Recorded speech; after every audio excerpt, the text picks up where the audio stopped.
Welcome to SoundLine Audiobooks, where stories come alive through sound.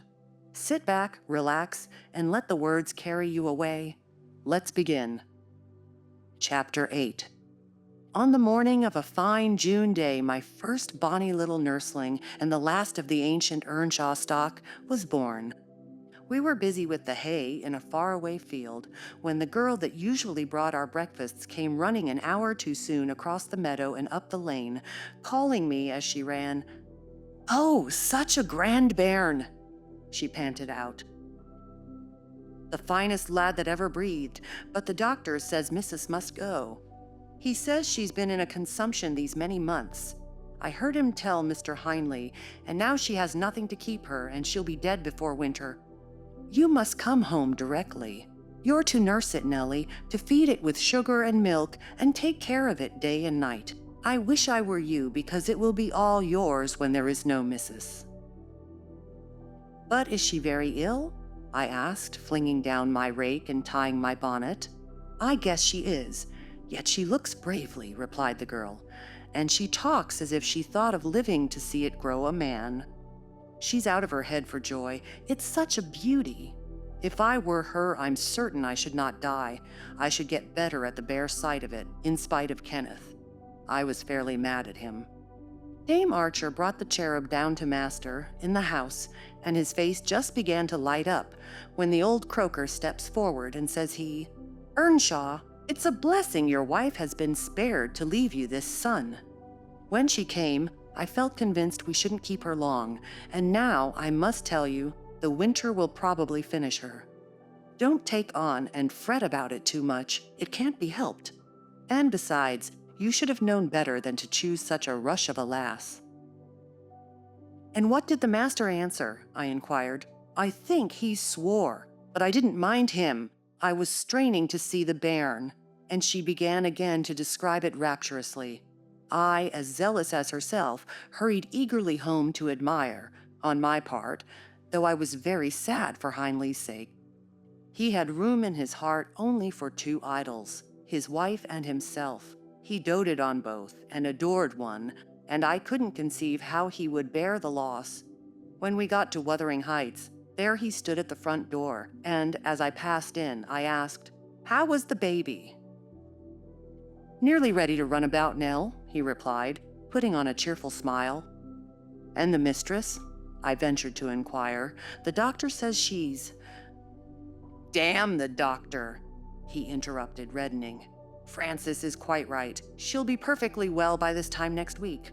Are you going upstairs? Will you tell her that I'll come, if she'll promise not to talk?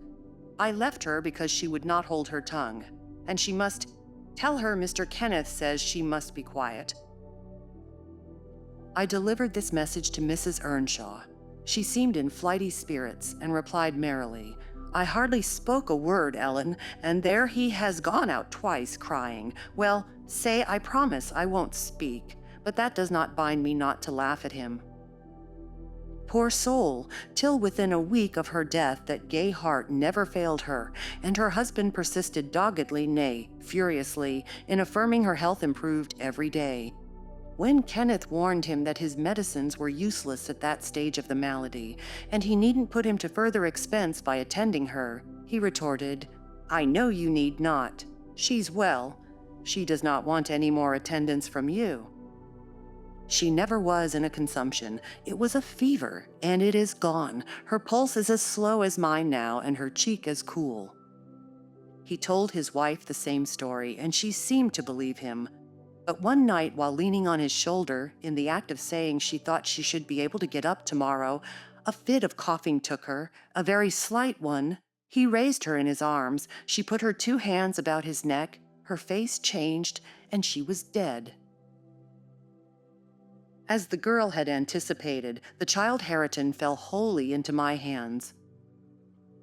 Mr. Earnshaw, provided he saw him healthy and never heard him cry, was contented as far as regarded him. For himself, he grew desperate. His sorrow was of that kind that will not lament. He neither wept nor prayed. He cursed and defied, execrated God and man, and gave himself up to reckless dissipation. The servants could not bear his tyrannical and evil conduct long. Joseph and I were the only two that would stay. I had not the heart to leave my charge, and besides, I had been his foster sister and excused his behavior more readily than a stranger would. Joseph remained to Hector over tenants and laborers, and because it was his vocation to be where he had plenty of wickedness to reprove. The master's bad ways and bad companions formed a pretty example for Catherine and Heathcliff. His treatment of the latter was enough to make a fiend of a saint, and truly it appeared as if the lad were possessed of something diabolical at that period. He delighted to witness Hindley degrading himself past redemption, and became daily more notable for savage sullenness and ferocity. I could not half tell what an infernal house we had. The curate dropped calling, and nobody decent came near us at last, unless Edgar Linton's visits to Miss Cathy might be an exception. At 15, she was the queen of the countryside. She had no peer, and she did turn out a haughty, headstrong creature. I own I did not like her after infancy was past, and I vexed her frequently by trying to bring down her arrogance. She never took an aversion to me, though. She had a wondrous constancy to old attachments. Even Heathcliff kept his hold on her affections unalterably, and young Linton, with all his superiority, found it difficult to make an equally deep impression. He was my late master. That is his portrait over the fireplace. It used to hang on one side, and his wife's on the other, but hers has been removed, or else you might see something of what she was.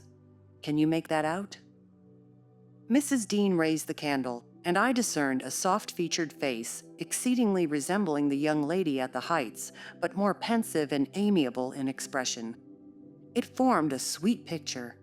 The long light hair curled slightly on the temples, the eyes were large and serious, the figure almost too graceful. I did not marvel how Catherine Earnshaw could forget her first friend for such an individual. I marveled much how he, with a mind to correspond with his person, could fancy my idea of Catherine Earnshaw. "A very agreeable portrait," I observed to the housekeeper. "Is it like?" "Yes," she answered, "but he looked better when he was animated. That is his everyday countenance. He wanted spirit in general."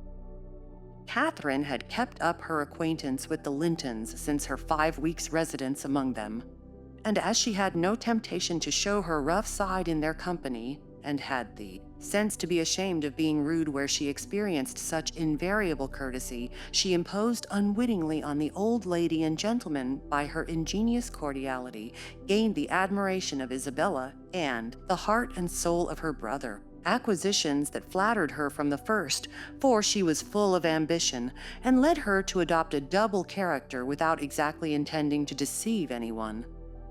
In the place where she heard Heathcliff termed a vulgar young ruffian, and worse than a brute, she took care not to act like him, but at home she had small inclination to practice politeness that would only be laughed at, and restrain an unruly nature when it would bring her neither credit nor praise. Mr. Edgar seldom mustered courage to visit Wuthering Heights openly. He had a terror of Earnshaw's reputation, and shrunk from encountering him, and yet he was always received with our best attempts at civility. The master himself avoided offending him, knowing why he came, and if he could not be gracious, kept out of the way. I rather think his appearance there was distasteful to Catherine. She was not artful, never played the coquette, and had evidently an objection to her two friends meeting at all, for when Heathcliff expressed contempt of Linton in his presence, she could not half coincide as she did in his absence, and when Linton evinced disgust and antipathy to Heathcliff, she dared not treat his sentiments with indifference, as if depreciation of her playmate were of scarcely any consequence to her. I've had many a laugh at her perplexities and untold troubles, which she vainly strove to hide from my mockery. That sounds ill-natured, but she was so proud it became really impossible to pity her distresses till she should be chastened into more humility. She did bring herself finally to confess and to confide in me. There was not a soul else that she might fashion into an adviser.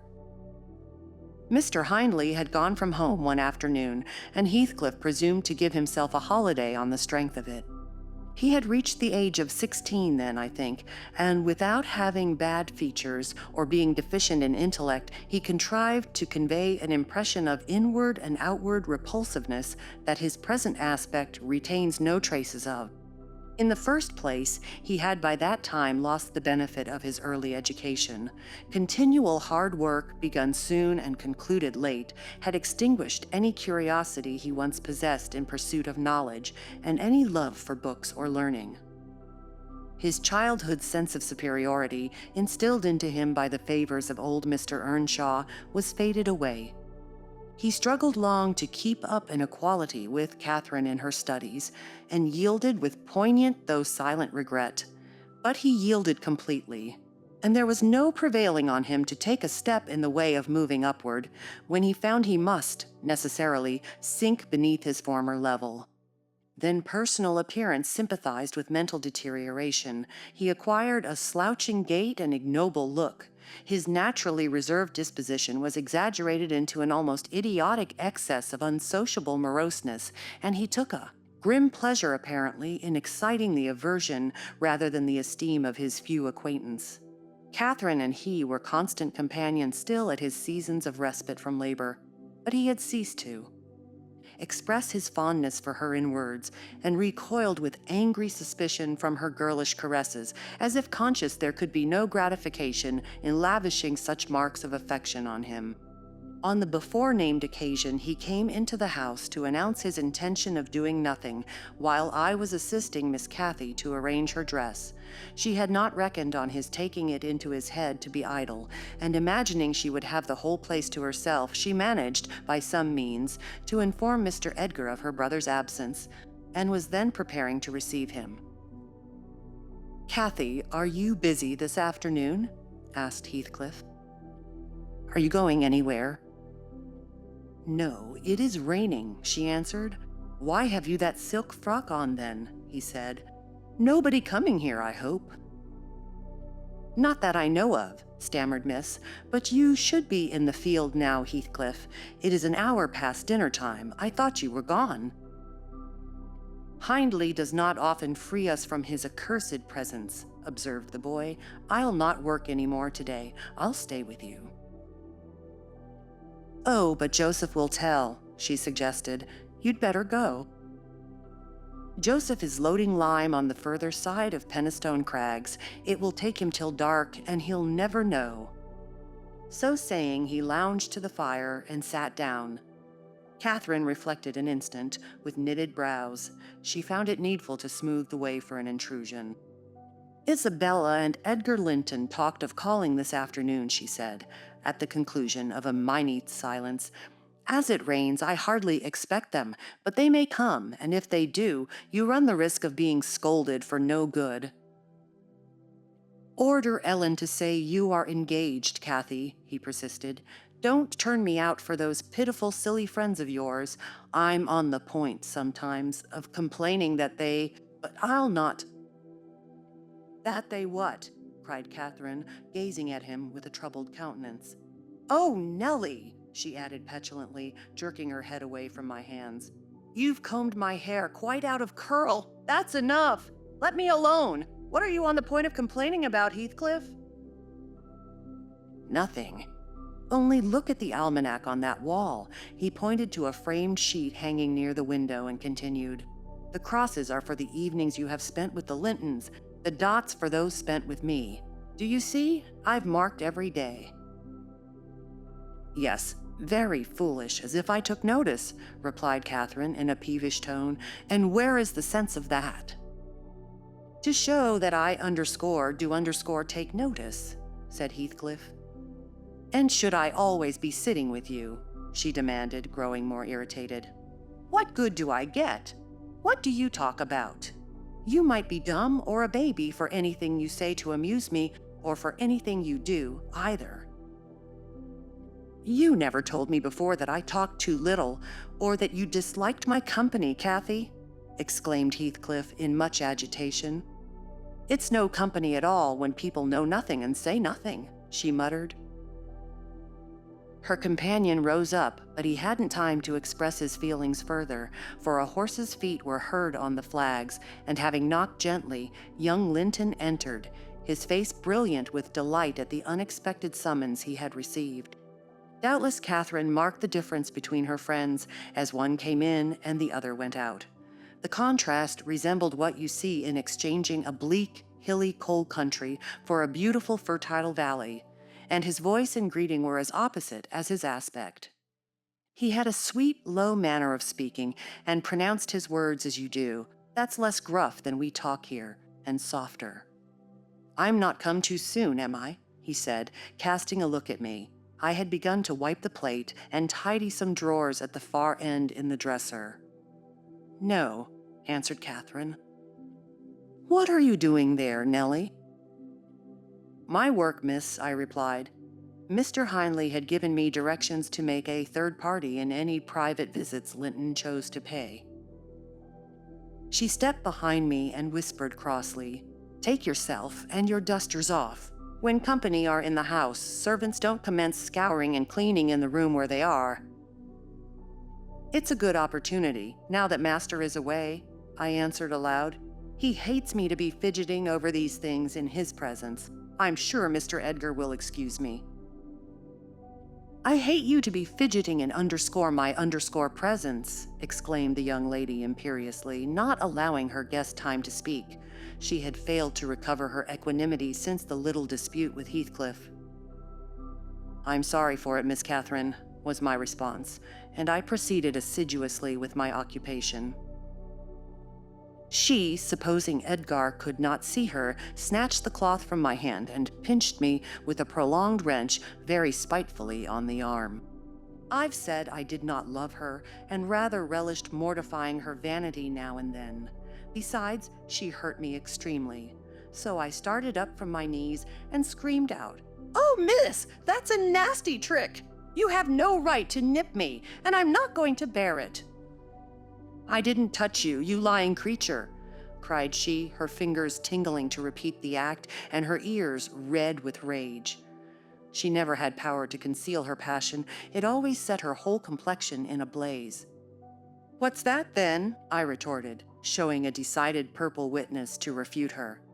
She stamped her foot, wavered a moment, and then, irresistibly impelled by the naughty spirit within her, slapped me on the cheek, a stinging blow that filled both eyes with water. "Catherine, love!" "Catherine," interposed Linton, greatly shocked at the double fault of falsehood and violence which his idol had committed. "Leave the room, Ellen," she repeated, trembling all over.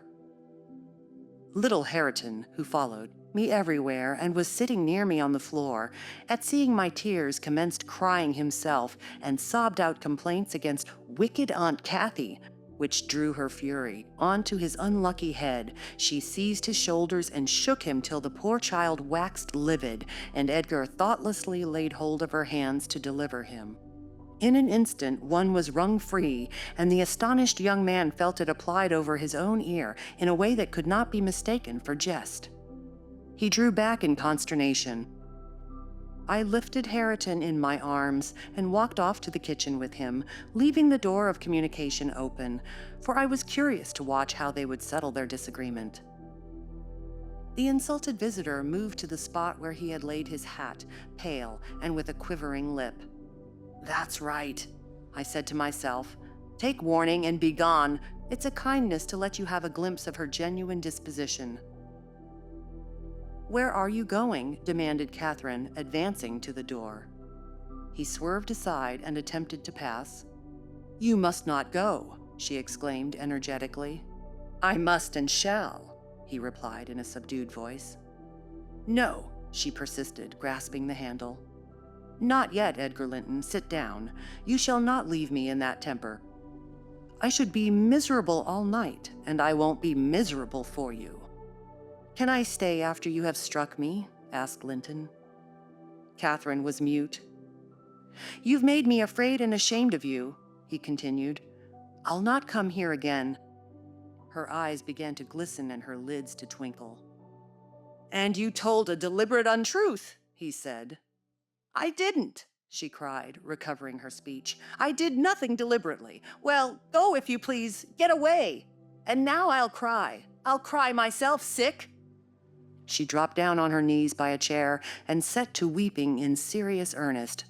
Edgar persevered in his resolution as far as the court. There he lingered. I resolved to encourage him. "Miss is dreadfully wayward, sir," I called out. "As bad as any marred child. You'd better be riding home, or else she will be sick, only to grieve us." The soft thing looked askance through the window. He possessed the power to depart as much as a cat possesses the power to leave a mouse half killed or a bird half eaten. Ah, I thought, there will be no saving him. He's doomed, and flies to his fate. And so it was. He turned abruptly, hastened into the house again, shut the door behind him, and when I went in a while after to inform them that Earnshaw had come, home rabid drunk, ready to pull the whole place about our ears, his ordinary frame of mind in that condition, I saw the quarrel had merely effected a closer intimacy, had broken the outworks of youthful timidity, and enabled them to forsake the disguise of friendship and confess themselves lovers. Intelligence of Mr. Hindley's arrival drove Linton speedily to his horse and Catherine to her chamber. I went to hide little Hareton, and to take the shot out of the master's fowling piece, which he was fond of playing with in his insane excitement, to the hazard of the lives of any who provoked, or even attracted his notice too much. And I had hit upon the plan of removing it, that he might do less mischief if he did go the length of firing the gun. Chapter 9. He entered, vociferating oaths dreadful to hear, and caught me in the act of stowing his son away in the kitchen cupboard. Hareton was impressed with a wholesome terror of encountering either his wild beast's fondness or his madman's rage. For in one he ran a chance of being squeezed and kissed to death, and in the other of being flung into the fire or dashed against the wall, and the poor thing remained perfectly quiet wherever I chose to put him. "There, I've found it out at last!" cried Hindley, pulling me back by the skin of my neck like a dog. "By heaven and hell, you've sworn between you to murder that child. I know how it is now that he is always out of my way. But, with the help of Satan, I shall make you swallow the carving knife, Nellie. You needn't laugh, for I've just crammed Kenneth, head downmost, in the Black Horse Marsh, and 2 is the same as 1, and I want to kill some of you. I shall have no rest till I do." "But I don't like the carving knife, Mr. Hindley," I answered. "It has been cutting red herrings. I'd rather be shot, if you please." "You'd rather be damned," he said, "and so you shall. No law in England can hinder a man from keeping his house decent, and mine's abominable. Open your mouth." He held the knife in his hand and pushed its point between my teeth, but for my part, I was never much afraid of his vagaries. I spat out and affirmed it tasted detestably. I would not take it on any account. "Oh," said he, releasing me, "I see that hideous little villain is not Hareton. I beg your pardon, Nell. If it be, he deserves flaying alive for not running to welcome me, and for screaming as if I were a goblin. Unnatural cub, come hither. I'll teach thee to impose on a good-hearted, deluded father. Now, don't you think the lad would be handsomer cropped? It makes a dog fiercer, and I love something fierce. Get me a scissors, something fierce and trim. Besides, it's infernal affectation, devilish conceit it is, to cherish our ears. We're asses enough without them. Hush, child, hush. Well then, it is my darling. Wisht, dry thy eyes, there's a joy, kiss me. What? It won't? Kiss me, Hareton. Damn thee, kiss me. By God, as if I would rear such a monster. As sure as I'm living, I'll break the brat's neck." Poor Hareton was squalling and kicking in his father's arms with all his might, and redoubled his yells when he carried him upstairs and lifted him over the banister. I cried out that he would frighten the child into fits, and ran to rescue him. As I reached them, Hindley leant forward on the rails to listen to a noise below, almost forgetting what he had in his hands. "Who is that?" he asked, hearing someone approaching the stairs' foot. I leant forward also for the purpose of signing to Heathcliff, whose step I recognized, not to come further, and at the instant when my eye quitted Harridan, he gave a sudden spring, delivered himself from the careless grasp that held him, and fell. There was scarcely time to experience a thrill of horror before we saw that the little wretch was safe. Heathcliff arrived underneath just at the critical moment. By a natural impulse, he arrested his descent and, setting him on his feet, looked up to discover the author of the accident. A miser who has parted with a lucky lottery ticket for 5 shillings and finds next day he has lost in the bargain £5,000 could not show a blanker countenance than he did on beholding the figure of Mr. Earnshaw above. It expressed, plainer than words could do, the intensest anguish at having made himself the instrument of thwarting his own revenge. Had it been dark, I dare say he would have tried to remedy the mistake by smashing Hareton's skull on the steps. But we witnessed his salvation, and I was presently below with my precious charge pressed to my heart. Hindley descended more leisurely, sobered and abashed. "It is your fault, Ellen," he said. "You should have kept him out of sight. You should have taken him from me. Is he injured anywhere?" "Injured," I cried angrily. "If he is not killed, he'll be an idiot. Oh, I wonder his mother does not rise from her grave to see how you use him. You're worse than a heathen, treating your own flesh and blood in that manner." He attempted to touch the child, who, on finding himself with me, sobbed off his terror directly. At the first finger his father laid on him, however, he shrieked again louder than before, and struggled as if he would go into convulsions. "You shall not meddle with him," I continued. "He hates you. They all hate you. That's the truth. A happy family you have, and a pretty state you're come to." "I shall come to a prettier yet, Nellie," laughed the misguided man, recovering his hardness. "At present, convey yourself and him away. And hark you, Heathcliff, clear you too quite from my reach and hearing. I wouldn't murder you tonight, unless, perhaps, I set the house on fire. But that's as my fancy goes." While saying this, he took a pint bottle of brandy from the dresser and poured some into a tumbler. "Nay, don't," I entreated. "Mr. Hindley, do take warning. Have mercy on this unfortunate boy, if you care nothing for yourself." "Anyone will do better for him than I shall," he answered. "Have mercy on your own soul," I said, endeavoring to snatch the glass from his hand.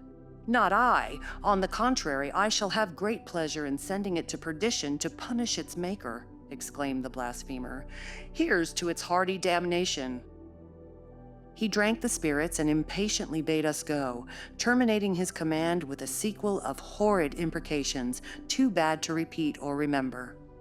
"It's a pity he cannot kill himself with drink," observed Heathcliff, muttering an echo of curses back when the door was shut. "He's doing his very utmost, but his constitution defies him. Mr. Kenneth says he would wager his mare that he'll outlive any man on this side Gimmerton and go to the grave a hoary sinner, unless some happy chance out of the common course befall him." I went into the kitchen and sat down to lull my little lamb to sleep. Heathcliff, as I thought, walked through to the barn. It turned out afterwards that he only got as far as the other side the settle when he flung himself on a bench by the wall, removed from the fire, and remained silent. I was rocking Hareton on my knee and humming a song that began, "It was far in the night, and the bairnies grat. The mither beneath the mools heard that dot when Miss Cathy, who had listened to the hubbub from her room, put her head in and whispered, 'Are you alone, Nellie?' 'Yes, miss,' I replied. She entered and approached the hearth. I, supposing she was going to say something, looked up. The expression of her face seemed disturbed and anxious. Her lips were half asunder, as if she meant to speak, and she drew a breath, but it escaped in a sigh instead of a sentence. I resumed my song, not having forgotten her recent behavior. "Where's Heathcliff?" she said, interrupting me. "About his work in the stable," was my answer. He did not contradict me. Perhaps he had fallen into a doze. There followed another long pause, during which I perceived a drop or two trickle from Catherine's cheek to the flags. Is she sorry for her shameful conduct? I asked myself. That will be a novelty, but she may come to the point as she will. I shan't help her.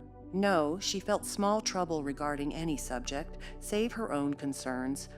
"Oh, dear!" she cried at last. "I'm very unhappy." "A pity," observed I. "You're hard to please, so many friends and so few cares, and can't make yourself content." "Nellie, will you keep a secret for me?" she pursued, kneeling down by me and lifting her winsome eyes to my face with that sort of look which turns off bad temper, even when one has all the right in the world to indulge it. "Is it worth keeping?" I inquired, less sulkily. "Yes, and it worries me, and I must let it out. I want to know what I should do. Today, Edgar Linton has asked me to marry him, and I've given him an answer. Now, before I tell you whether it was a consent or denial, you tell me which it ought to have been." "Really, Miss Catherine, how can I know?" I replied. "To be sure, considering the exhibition you performed in his presence this afternoon, I might say it would be wise to refuse him. Since he asked you after that, he must either be hopelessly stupid or a venturesome fool." "If you talk so, I won't tell you any more," she returned, peevishly rising to her feet. "I accepted him, Nellie. Be quick and say whether I was wrong." "You accepted him. Then what good is it discussing the matter? You have pledged your word and cannot retract." "But say whether I should have done so. Do!" she exclaimed in an irritated tone, chafing her hands together and frowning. "There are many things to be considered before that question can be answered properly," I said sententiously. "First and foremost, do you love Mr. Edgar?" "Who can help it? Of course I do," she answered. Then I put her through the following catechism. For a girl of 22, it was not injudicious. "Why do you love him, Miss Cathy?" "Nonsense, I do. That's sufficient." "By no means. You must say why." "Well, because he is handsome and pleasant to be with." "Bad," was my commentary, "and because he is young and cheerful." "Bad still." "And because he loves me." "Indifferent, coming there." "And he will be rich, and I shall like to be the greatest woman of the neighborhood, and I shall be proud of having such a husband." "Worst of all, and now say how you love him." "As everybody loves, you're silly, Nellie." "Not at all. Answer." "I love the ground under his feet, and the air over his head, and everything he touches, and every word he says. I love all his looks, and all his actions, and him entirely and altogether. There now." "And why?" "Nay, you are making a jest of it. It is exceedingly ill-natured. It's no jest to me," said the young lady, scowling and turning her face to the fire. "I'm very far from jesting, Miss Catherine," I replied. "You love Mr. Edgar because he is handsome and young and cheerful and rich and loves you. The last, however, goes for nothing. You would love him without that, probably, and with it you wouldn't, unless he possessed the 4 former attractions." "No, to be sure not. I should only pity him, hate him perhaps, if he were ugly and a clown." "But there are several other handsome, rich young men in the world, handsomer, possibly, and richer than he is. What should hinder you from loving them?" "If there be any, they are out of my way. I've seen none like Edgar." "You may see some, and he won't always be handsome and young, and may not always be rich." "He is now, and I have only to do with the present. I wish you would speak rationally." "Well, that settles it. If you have only to do with the present, marry Mr. Linton." "I don't want your permission for that. I_shall_ marry him, and yet you have not told me whether I'm right." "Perfectly right, if people be right to marry only for the present. And now let us hear what you are unhappy about." Your brother will be pleased. The old lady and gentleman will not object, I think. You will escape from a disorderly, comfortless home into a wealthy, respectable one. And you love Edgar, and Edgar loves you. All seems smooth and easy. Where is the obstacle? Underscore here, underscore, and underscore here, underscore, replied Catherine, striking one hand on her forehead and the other on her breast. In whichever place the soul lives, in my soul and in my heart, I am convinced I'm wrong. That's very strange. I cannot make it out. It's my secret. But if you will not mock at me, I'll explain it. I can't do it distinctly, but I'll give you a feeling of how I feel. She seated herself by me again. Her countenance grew sadder and graver, and her clasped hands trembled. Nellie, do you never dream queer dreams? She said suddenly after some minutes' reflection. Yes, now and then, I answered, and so do I. I've dreamt in my life dreams that have stayed with me ever after and changed my ideas. They've gone through and through me, like wine through water, and altered the color of my mind. And this is one. I'm going to tell it, but take care not to smile at any part of it. Oh, don't, Miss Catherine, I cried. We're dismal enough without conjuring up ghosts and visions to perplex us. Come, come, be merry and like yourself. Look at little Hareton.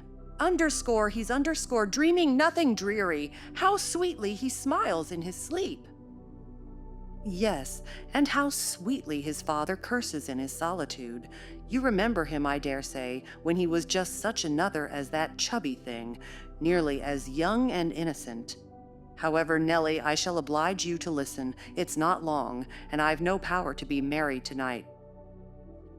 I won't hear it, I won't hear it, I repeated hastily.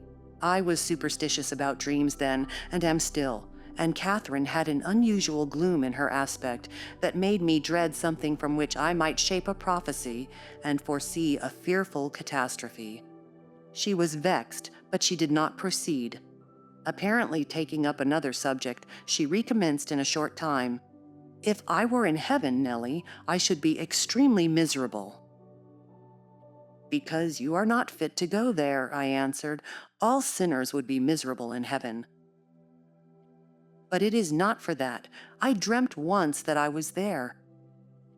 I tell you, I won't hearken to your dreams, Miss Catherine. I'll go to bed, I interrupted again. She laughed and held me down, for I made a motion to leave my chair. This is nothing, cried she. I was only going to say that heaven did not seem to be my home, and I broke my heart with weeping to come back to earth. And the angels were so angry that they flung me out into the middle of the heath on the top of Wuthering Heights, where I woke sobbing for joy. That will do to explain my secret, as well as the other. I've no more business to marry Edgar Linton than I have to be in heaven, and if the wicked man in there had not brought Heathcliff so low, I shouldn't have thought of it. It would degrade me to marry Heathcliff now, so he shall never know how I love him, and that not because he's handsome, Nellie, but because he's more myself than I am.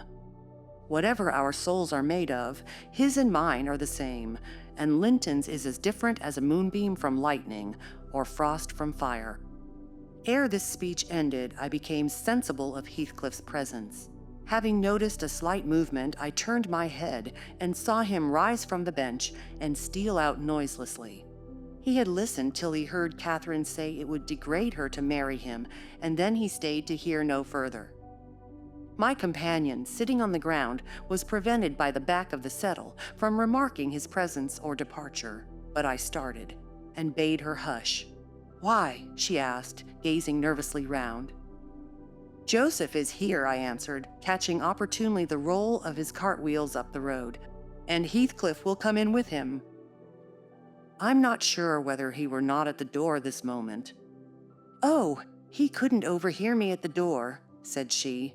Give me Hareton while you get the supper, and when it is ready ask me to sup with you. I want to cheat my uncomfortable conscience and be convinced that Heathcliff has no notion of these things. He has not, has he? He does not know what being in love is. I see no reason that he should not know as well as you, I returned. And if you are his choice, he'll be the most unfortunate creature that ever was born. As soon as you become Mrs. Linton, he loses friend and love and all. Have you considered how you'll bear the separation, and how he'll bear to be quite deserted in the world? Because, Miss Catherine—" "He quite deserted? We separated!" she exclaimed with an accent of indignation. "Who is to separate us, pray? They'll meet the fate of Milo. Not as long as I live, Ellen, for no mortal creature, every Linton on the face of the earth, might melt into nothing before I could consent to forsake Heathcliff." "Oh, that's not what I intend. That's not what I mean. I shouldn't be Mrs. Linton were such a price demanded. He'll be as much to me as he has been all his lifetime. Edgar must shake off his antipathy and tolerate him at least. He will, when he learns my true feelings towards him. Nellie, I see now you think me a selfish wretch, but did it never strike you that if Heathcliff and I married, we should be beggars? Whereas, if I marry Linton, I can aid Heathcliff to rise and place him out of my brother's power." "With your husband's money, Miss Catherine," I asked, "you'll find him not so pliable as you calculate upon. And, though I'm hardly a judge, I think that's the worst motive you've given yet for being the wife of young Linton." "It is not," retorted she. "It is the best. The others were the satisfaction of my whims, and for Edgar's sake, too, to satisfy him. This is for the sake of one who comprehends in his person my feelings to Edgar and myself. I cannot express it, but surely you and everybody have a notion that there is or should be an existence of yours beyond you. What were the use of my creation if I were entirely contained here? My great miseries in this world have been Heathcliff's miseries, and I watched and felt each from the beginning. My great thought in living is himself. If all else perished, and he remained, I should still continue to be, and if all else remained and he were annihilated, the universe would turn to a mighty stranger. I should not seem a part of it. My love for Linton is like the foliage in the woods. Time will change it, I'm well aware, as winter changes the trees. My love for Heathcliff resembles the eternal rocks beneath, a source of little visible delight, but necessary. Nellie, I am Heathcliff. He's always in my mind, not as a pleasure any more than I am always a pleasure to myself, but as my own being. So don't talk of our separation again. It is impracticable, and—" She paused and hid her face in the folds of my gown, but I jerked it forcibly away. I was out of patience with her folly. "If I can make any sense of your nonsense, miss," I said, "it only goes to convince me that you are ignorant of the duties you undertake in marrying, or else that you are a wicked, unprincipled girl. But trouble me with no more secrets. I'll not promise to keep them." "You'll keep that?" she asked eagerly. "No, I'll not promise," I repeated.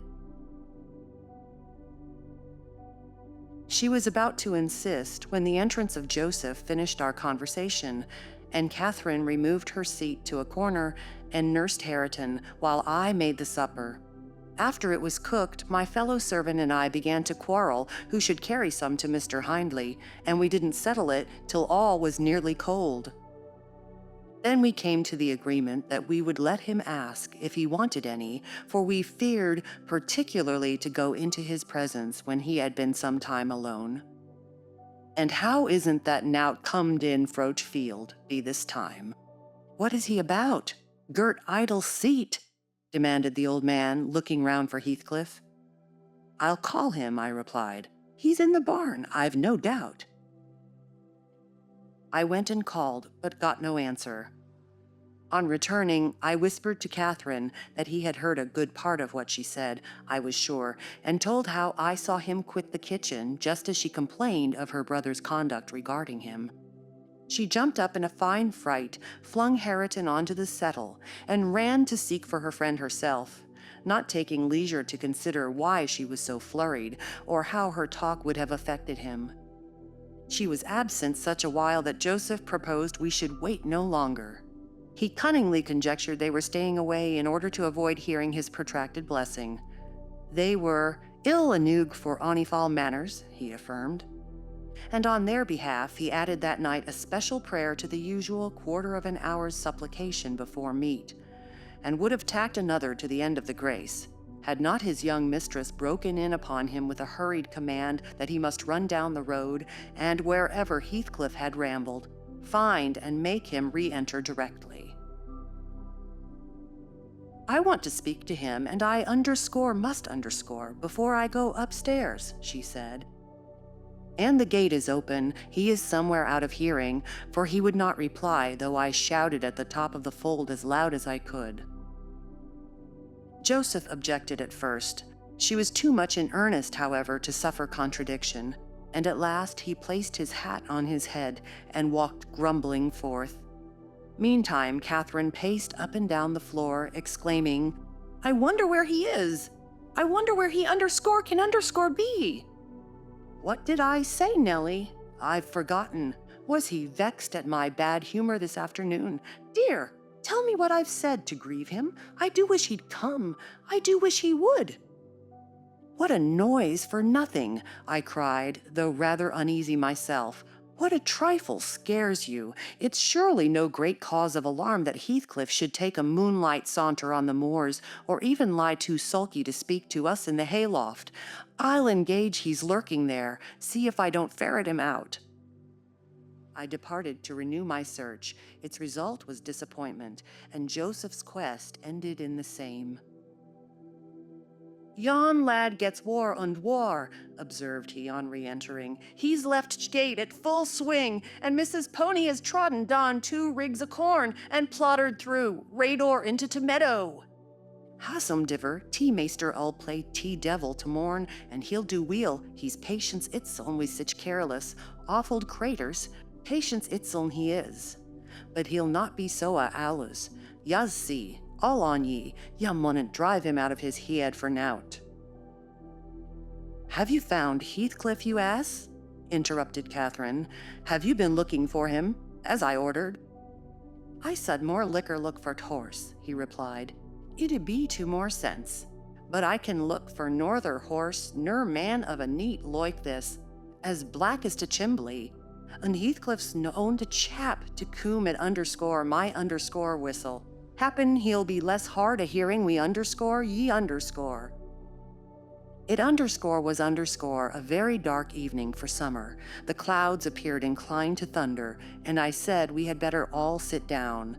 The approaching rain would be certain to bring him home without further trouble. However, Catherine would not be persuaded into tranquility.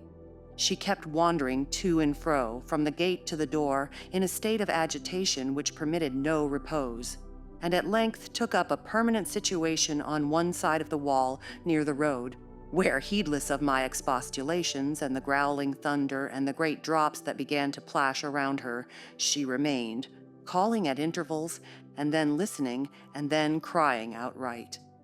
She beat Hareton, or any child, at a good passionate fit of crying. About midnight, while we still sat up, the storm came rattling over the heights in full fury. There was a violent wind, as well as thunder, and either one or the other split a tree off at the corner of the building. A huge bough fell across the roof and knocked down a portion of the east chimney stack, sending a clatter of stones and soot into the kitchen fire. We thought a bolt had fallen in the middle of us, and Joseph swung on to his knees, beseeching the Lord to remember the patriarchs Noah and Lot, and, as in former times, spare the righteous, though he smote the ungodly. I felt some sentiment that it must be a judgment on us also. The Jonah, in my mind, was Mr. Earnshaw, and I shook the handle of his den that I might ascertain if he were yet living. He replied audibly enough, in a fashion which made my companion vociferate, more clamorously than before, that a wide distinction might be drawn between saints like himself and sinners like his master. But the uproar passed away in 20 minutes, leaving us all unharmed, excepting Cathy, who got thoroughly drenched for her obstinacy in refusing to take shelter and standing bonnetless and shawlless to catch as much water as she could with her hair and clothes. She came in and lay down on the settle, all soaked as she was, turning her face to the back and putting her hands before it. "Well, miss," I exclaimed, touching her shoulder, "you are not bent on getting your death, are you? Do you know what o'clock it is? 12:30. Come to bed. There's no use waiting any longer on that foolish boy. He'll be gone to Gimmerton, and he'll stay there now. He guesses we shouldn't wait for him till this late hour. At least, he guesses that only Mr. Hindley would be up, and he'd rather avoid having the door opened by the master." Nay, he's known at Gimmerton," said Joseph. "I's niver wonder but he's at to both 'em of a bog hoil. This visitation warrant for nowt, and I wad hev ye to look out, miss. Ye mubbe to next. Thank Heaven for all works together for good to them as is chosen and piked out fro rubbage. Yon naw wet to Scripture, ses." And he began quoting several texts, referring us to chapters and verses where we might find them. I, having vainly begged the wilful girl to rise and remove her wet things, left him preaching and her shivering, and betook myself to bed with little Hareton, who slept as fast as if everyone had been sleeping round him. I heard Joseph read on a while afterwards, then I distinguished his slow step on the ladder, and then I dropped asleep. Coming down somewhat later than usual, I saw, by the sunbeams piercing the chinks of the shutters, Miss Catherine still seated near the fireplace. The house door was ajar, too. Light entered from its unclosed windows. Hindley had come out and stood on the kitchen hearth, haggard and drowsy. "What ails you, Cathy?" he was saying when I entered. "You look as dismal as a drowned whelp. Why are you so damp and pale, child?" "I've been wet," she answered reluctantly, "and I'm cold, that's all." "Oh, she is naughty," I cried, perceiving the master to be tolerably sober. "She got steeped in the shower of yesterday evening, and there she has sat the night through, and I couldn't prevail on her to stir." Mr. Earnshaw stared at us in surprise. "The night through," he repeated. "What kept her up? Not fear of the thunder, surely. That was over hours since." Neither of us wished to mention Heathcliff's absence, as long as we could conceal it. So I replied, I didn't know how she took it into her head to sit up, and she said nothing. The morning was fresh and cool. I threw back the lattice, and presently the room filled with sweet scents from the garden. But Catherine called peevishly to me, "Ellen, shut the window. I'm starving." And her teeth chattered as she shrank closer to the almost extinguished embers. "She's ill," said Hindley, taking her wrist. "I suppose that's the reason she would not go to bed. Damn it! I don't want to be troubled with more sickness here. What took you into the rain?" "Running after the lads as usual," croaked Joseph, catching an opportunity from our hesitation to thrust in his evil tongue.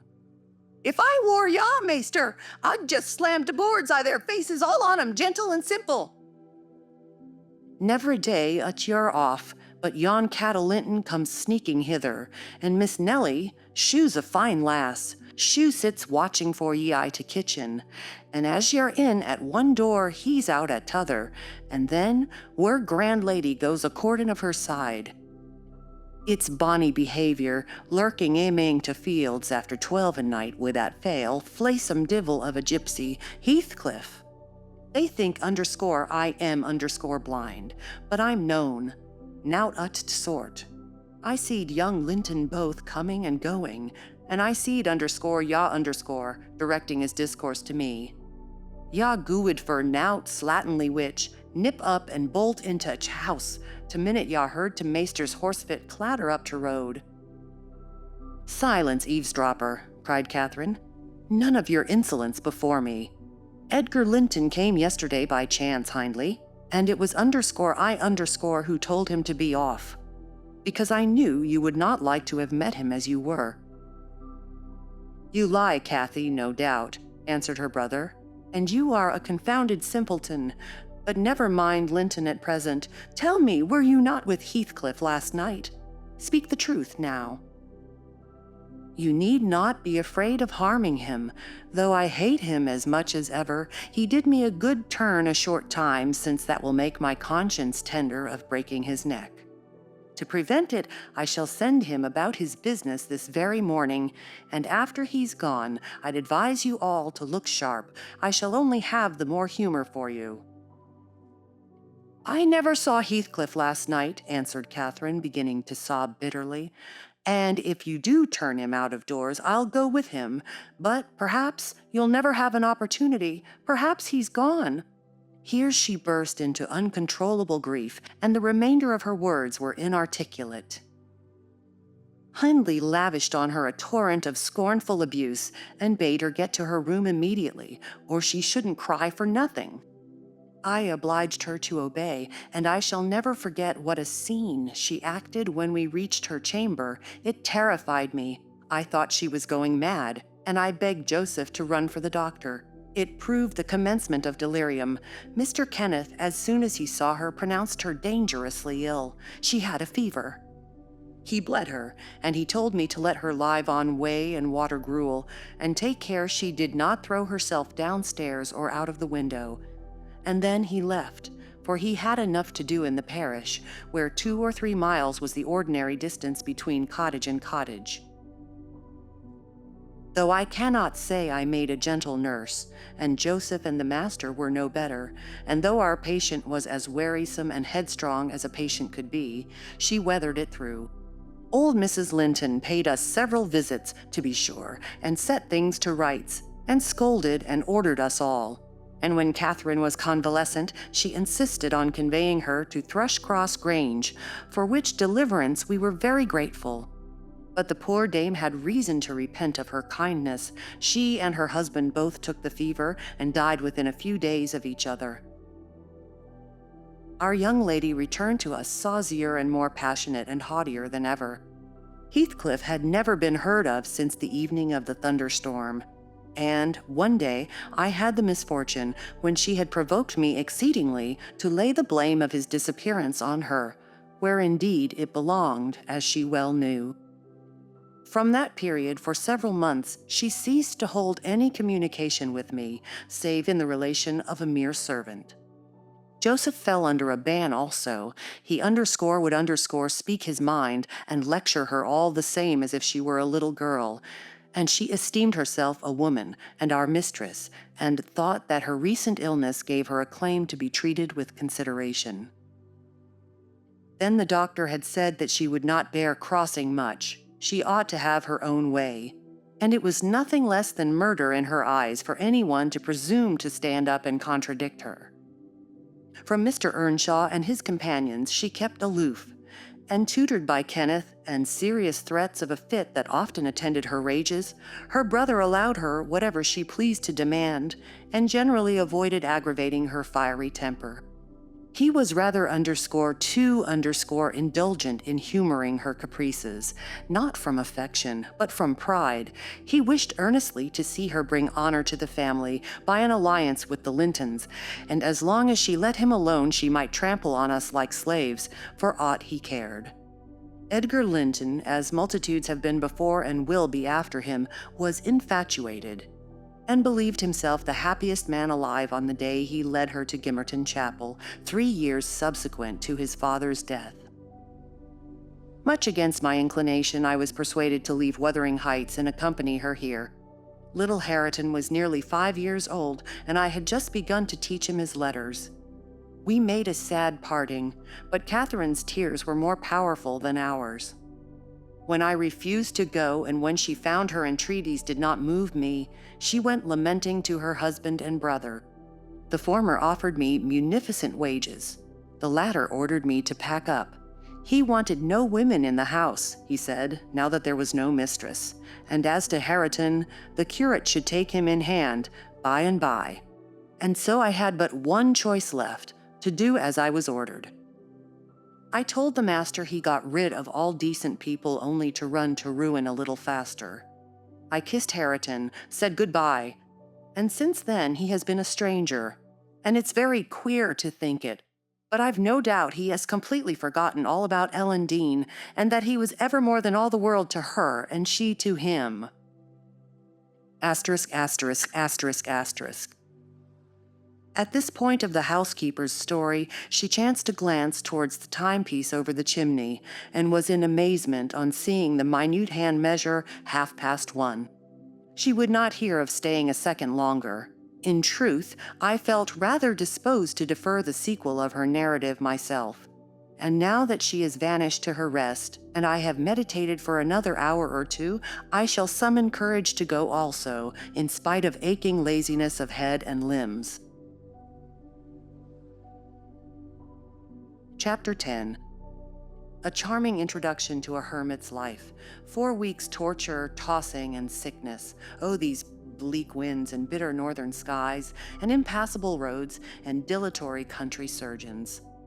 And oh, this dearth of the human physiognomy, and worse than all, the terrible intimation of Kenneth that I need not expect to be out of doors till spring. Mr. Heathcliff has just honored me with a call. About 7 days ago, he sent me a brace of grouse, the last of the season. Scoundrel! He is not altogether guiltless in this illness of mine, and that I had a great mind to tell him. But, alas, how could I offend a man who was charitable enough to sit at my bedside a good hour and talk on some other subject than pills and draughts, blisters and leeches? This is quite an easy interval. I am too weak to read, yet I feel as if I could enjoy something interesting. Why not have up Mrs. Dean to finish her tale? I can recollect its chief incidents as far as she had gone. Yes, I remember her hero had run off and never been heard of for 3 years, and the heroine was married. I'll ring. She'll be delighted to find me capable of talking cheerfully. Mrs. Dean came. "It wants 20 minutes, sir, to taking the medicine," she commenced. "Away, away with it," I replied. "I desire to have—" "The doctor says you must drop the powders." "With all my heart, don't interrupt me. Come and take your seat here. Keep your fingers from that bitter phalanx of vials. Draw your knitting out of your pocket. That will do. Now, continue the history of Mr. Heathcliff from where you left off to the present day. Did he finish his education on the continent and come back a gentleman? Or did he get a sizar's place at college or escape to America and earn honors by drawing blood from his foster country? Or make a fortune more promptly on the English highways? He may have done a little in all these vocations, Mr. Lockwood, but I couldn't give my word for any. I stated before that I didn't know how he gained his money. Neither am I aware of the means he took to raise his mind from the savage ignorance into which it was sunk. But, with your leave, I'll proceed in my own fashion, if you think it will amuse and not weary you. Are you feeling better this morning?" "Much." "That's good news." Asterisk, asterisk, asterisk, asterisk, asterisk. I got Miss Catherine and myself to Thrushcross Grange, and to my agreeable disappointment, she behaved infinitely better than I dared to expect. She seemed almost over-fond of Mr. Linton, and even to his sister she showed plenty of affection. They were both very attentive to her comfort, certainly. It was not the thorn bending to the honeysuckles, but the honeysuckles embracing the thorn. There were no mutual concessions. One stood erect, and the others yielded. And who can be ill-natured and bad-tempered when they encounter neither opposition nor indifference? I observed that Mr. Edgar had a deep-rooted fear of ruffling her humor. He concealed it from her. But if ever he heard me answer sharply, or saw any other servant grow cloudy at some imperious order of hers, he would show his trouble by a frown of displeasure that never darkened on his own account. He many a time spoke sternly to me about my pertness, and averred that the stab of a knife could not inflict a worse pang than he suffered at seeing his lady vexed. Not to grieve a kind master, I learned to be less touchy, and for the space of half a year the gunpowder lay as harmless as sand, because no fire came near to explode it. Catherine had seasons of gloom and silence now and then. They were respected with sympathizing silence by her husband, who ascribed them to an alteration in her constitution produced by her perilous illness, as she was never subject to depression of spirits before. The return of sunshine was welcomed by answering sunshine from him. I believe I may assert that they were really in possession of deep and growing happiness. It ended. Well, we must be for ourselves in the long run. The mild and generous are only more justly selfish than the domineering. And it ended when circumstances caused each to feel that the one's interest was not the chief consideration in the other's thoughts. On a mellow evening in September, I was coming from the garden with a heavy basket of apples which I had been gathering. It had got dusk, and the moon looked over the high wall of the court, causing undefined shadows to lurk in the corners of the numerous projecting portions of the building. I set my burden on the house steps by the kitchen door and lingered to rest and drew in a few more breaths of the soft, sweet air. My eyes were on the moon and my back to the entrance when I heard a voice behind me say, "Nellie, is that you?" It was a deep voice and foreign in tone, yet there was something in the manner of pronouncing my name which made it sound familiar.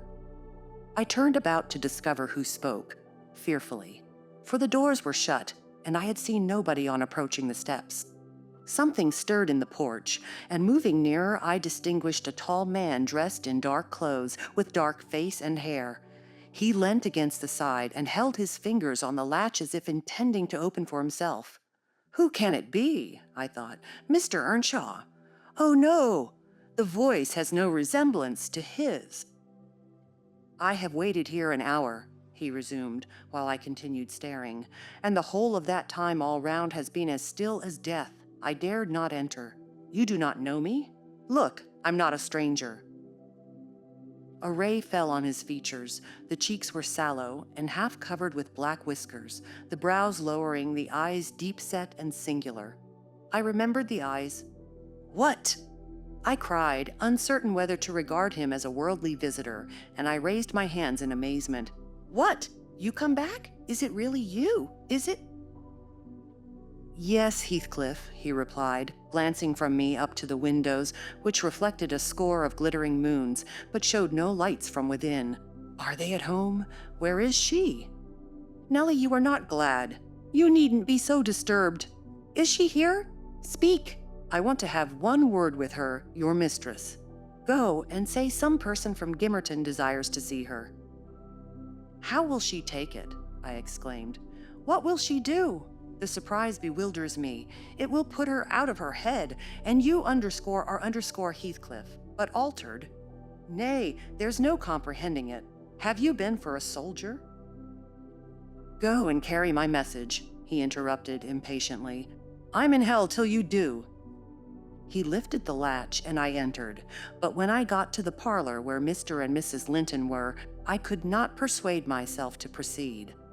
At length I resolved on making an excuse to ask if they would have the candles lighted, and I opened the door.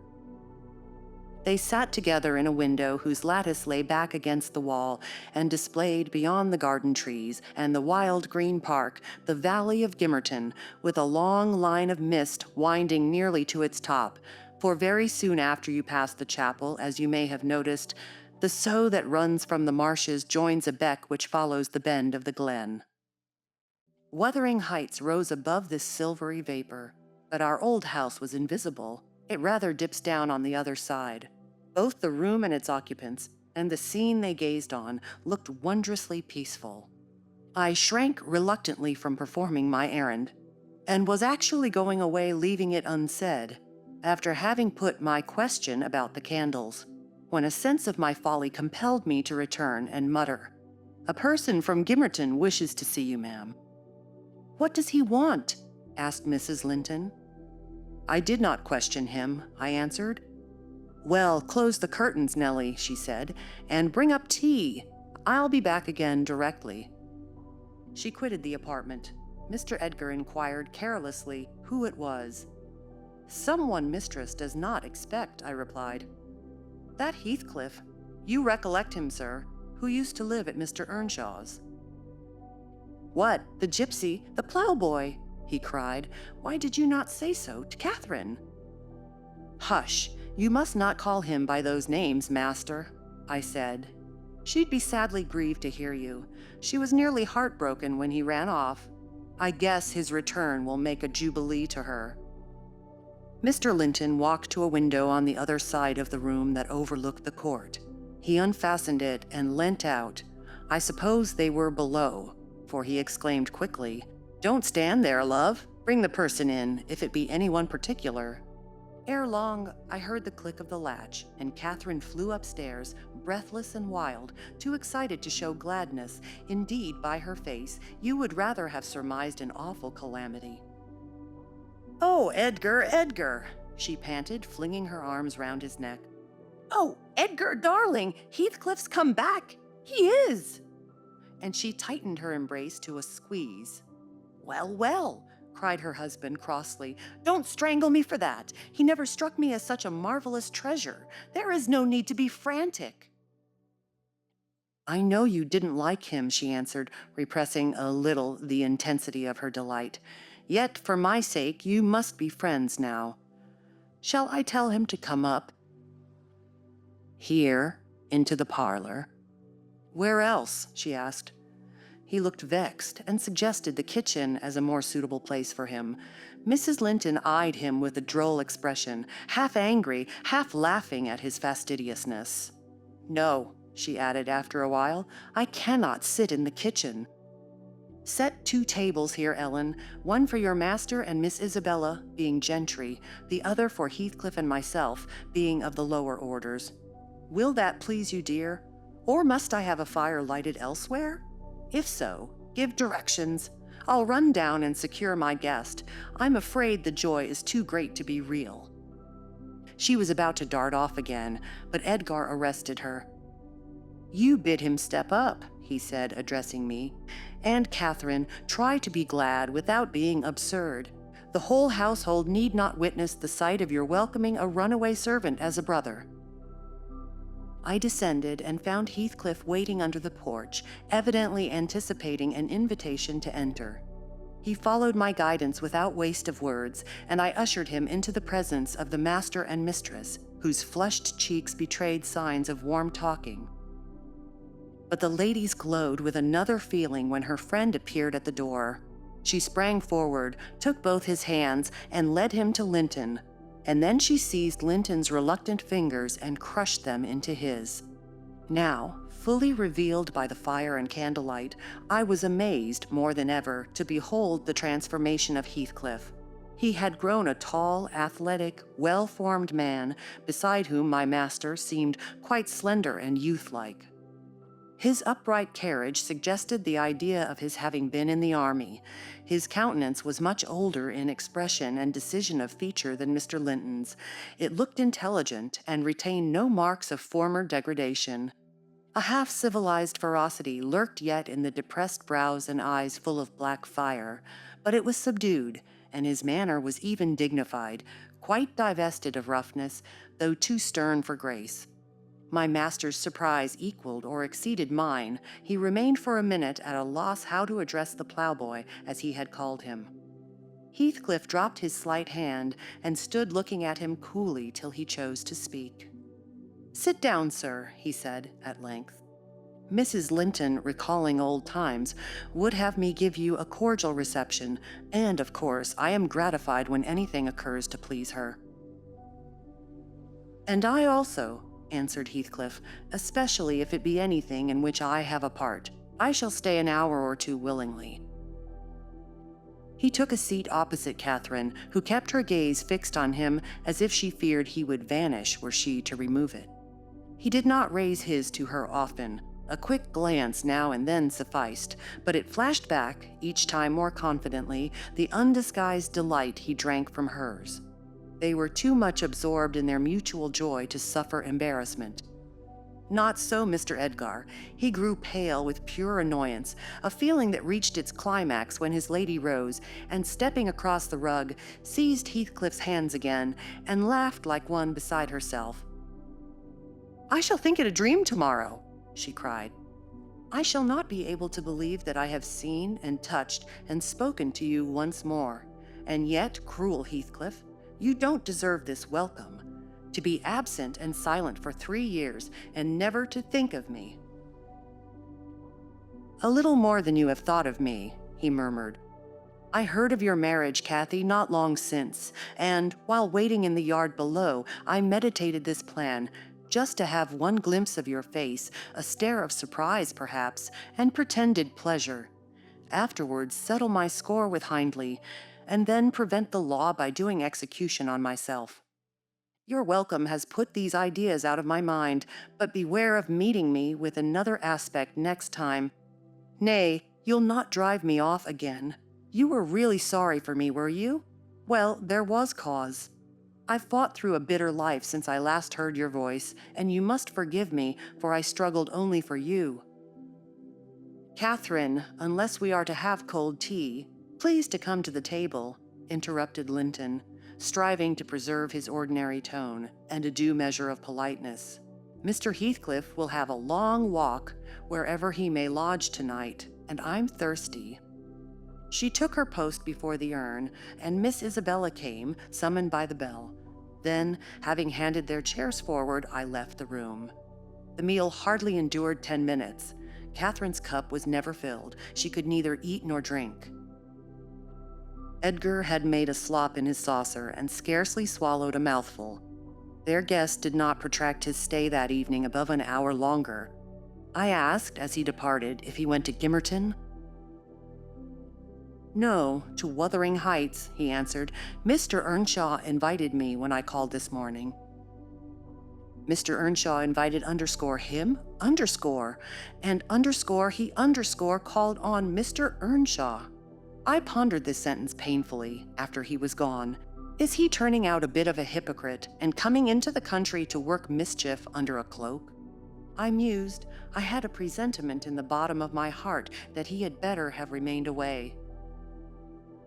About the middle of the night, I was wakened from my first nap by Mrs. Linton gliding into my chamber, taking a seat on my bedside and pulling me by the hair to rouse me. "I cannot rest, Ellen," she said, by way of apology, "and I want some living creature to keep me company in my happiness. Edgar is sulky because I'm glad of a thing that does not interest him. He refuses to open his mouth, except to utter pettish, silly speeches, and he affirmed I was cruel and selfish for wishing to talk when he was so sick and sleepy. He always contrives to be sick at the least cross. I gave a few sentences of commendation to Heathcliff, and he, either for a headache or a pang of envy, began to cry, so I got up and left him. What use is it praising Heathcliff to him? I answered. As lads, they had an aversion to each other, and Heathcliff would hate just as much to hear him praised. It's human nature. Let Mr. Linton alone about him, unless you would like an open quarrel between them. But does it not show great weakness? Pursued she. I'm not envious. I never feel hurt at the brightness of Isabella's yellow hair and the whiteness of her skin, at her dainty elegance and the fondness all the family exhibit for her. Even you, Nellie, if we have a dispute sometimes, you back Isabella at once, and I yield like a foolish mother. I call her a darling and flatter her into a good temper. It pleases her brother to see us cordial, and that pleases me. But they are very much alike. They are spoiled children, and fancy the world was made for their accommodation. And though I humor both, I think a smart chastisement might improve them all the same. You're mistaken, Mrs. Linton, said I. They humor you. I know what there would be to do if they did not. You can well afford to indulge their passing whims, as long as their business is to anticipate all your desires. You may, however, fall out at last over something of equal consequence to both sides, and then those you term weak are very capable of being as obstinate as you. And then we shall fight to the death, shan't we, Nellie? She returned, laughing. No, I tell you, I have such faith in Linton's love that I believe I might kill him, and he wouldn't wish to retaliate. I advised her to value him the more for his affection. I do, she answered, but he needn't resort to whining for trifles. It is childish. And instead of melting into tears because I said that Heathcliff was now worthy of anyone's regard, and it would honor the first gentleman in the country to be his friend, he ought to have said it for me, and been delighted from sympathy. He must get accustomed to him, and he may as well like him. Considering how Heathcliff has reason to object to him, I'm sure he behaved excellently. What do you think of his going to Wuthering Heights? I inquired. He is reformed in every respect, apparently, quite a Christian, offering the right hand of fellowship to his enemies all around. He explained it, she replied. I wonder as much as you. He said he called to gather information concerning me from you, supposing you resided there still, and Joseph told Hindley, who came out and fell to questioning him of what he had been doing and how he had been living, and finally desired him to walk in. There were some persons sitting at cards. Heathcliff joined them. My brother lost some money to him, and, finding him plentifully supplied, he requested that he would come again in the evening, to which he consented. Hindley is too reckless to select his acquaintance prudently. He doesn't trouble himself to reflect on the causes he might have for mistrusting one whom he has basely injured. But Heathcliff affirms his principal reason for resuming a connection with his ancient persecutor is a wish to install himself in quarters at walking distance from the Grange, and an attachment to the house where we live together, and likewise a hope that I shall have more opportunities of seeing him there than I could have if he settled in Gimmerton. He means to offer liberal payment for permission to lodge at the Heights, and doubtless my brother's covetousness will prompt him to accept the terms. He was always greedy, though what he grasps with one hand he flings away with the other. It's a nice place for a young man to fix his dwelling in, said I. Have you no fear of the consequences, Mrs. Linton? None for my friend, she replied. His strong head will keep him from danger. A little for Hindley, but he can't be made morally worse than he is, and I stand between him and bodily harm. The event of this evening has reconciled me to God and humanity. I had risen in angry rebellion against Providence. Oh, I've endured very, very bitter misery, Nellie. If that creature knew how bitter, he'd be ashamed to cloud its removal with idle petulance. It was kindness for him which induced me to bear it alone. Had I expressed the agony I frequently felt, he would have been taught to long for its alleviation as ardently as I. However, it's over, and I'll take no revenge on his folly. I can afford to suffer anything hereafter. Should the meanest thing alive slap me on the cheek, I'd not only turn the other, but I'd ask pardon for provoking it. And, as a proof, I'll go make my peace with Edgar instantly. Good night. I'm an angel. In this self-complacent conviction she departed, and the success of her fulfilled resolution was obvious on the morrow. Mr. Linton had not only abjured his peevishness, though his spirits seemed still subdued by Catherine's exuberance of vivacity, but he ventured no objection to her taking Isabella with her to Wuthering Heights in the afternoon, and she rewarded him with such a summer of sweetness and affection in return as made the house a paradise for several days, both master and servants profiting from the perpetual sunshine. Heathcliff, Mr. Heathcliff I should say in future, used the liberty of visiting at Thrushcross Grange cautiously at first. He seemed estimating how far its owner would bear his intrusion. Catherine also deemed it judicious to moderate her expressions of pleasure in receiving him, and he gradually established his right to be expected. He retained a great deal of the reserve for which his boyhood was remarkable, and that served to repress all startling demonstrations of feeling. My master's uneasiness experienced a lull, and further circumstances diverted it into another channel for a space. His new source of trouble sprang from the not anticipated misfortune of Isabella Linton evincing a sudden and irresistible attraction towards the tolerated guest. She was at that time a charming young lady of 18, infantile in manners, though possessed of keen wit, keen feelings, and a keen temper too, if irritated. Her brother, who loved her tenderly, was appalled at this fantastic preference. Leaving aside the degradation of an alliance with a nameless man, and the possible fact that his property, in default of heirs male, might pass into such a one's power. He had sense to comprehend Heathcliff's disposition, to know that, though his exterior was altered, his mind was unchangeable and unchanged. And he dreaded that mind. It revolted him. He shrank forebodingly from the idea of committing Isabella to its keeping. He would have recoiled still more had he been aware that her attachment rose unsolicited and was bestowed where it awakened no reciprocation of sentiment. For the minute he discovered its existence, he laid the blame on Heathcliff's deliberate designing. We had all remarked, during some time, that Miss Linton fretted and pined over something. She grew cross and wearisome, snapping at and teasing Catherine continually, at the imminent risk of exhausting her limited patience. We excused her to a certain extent on the plea of ill health. She was dwindling and fading before our eyes. But one day, when she had been peculiarly wayward, rejecting her breakfast, complaining that the servants did not do what she told them, that the mistress would allow her to be nothing in the house, and Edgar neglected her, that she had caught a cold with the doors being left open, and we let the parlor fire go out on purpose to vex her, with 100 yet more frivolous accusations, Mrs. Linton peremptorily insisted that she should get to bed, and, having scolded her heartily, threatened to send for the doctor. Mention of Kenneth caused her to exclaim instantly that her health was perfect, and it was only Catherine's harshness which made her unhappy.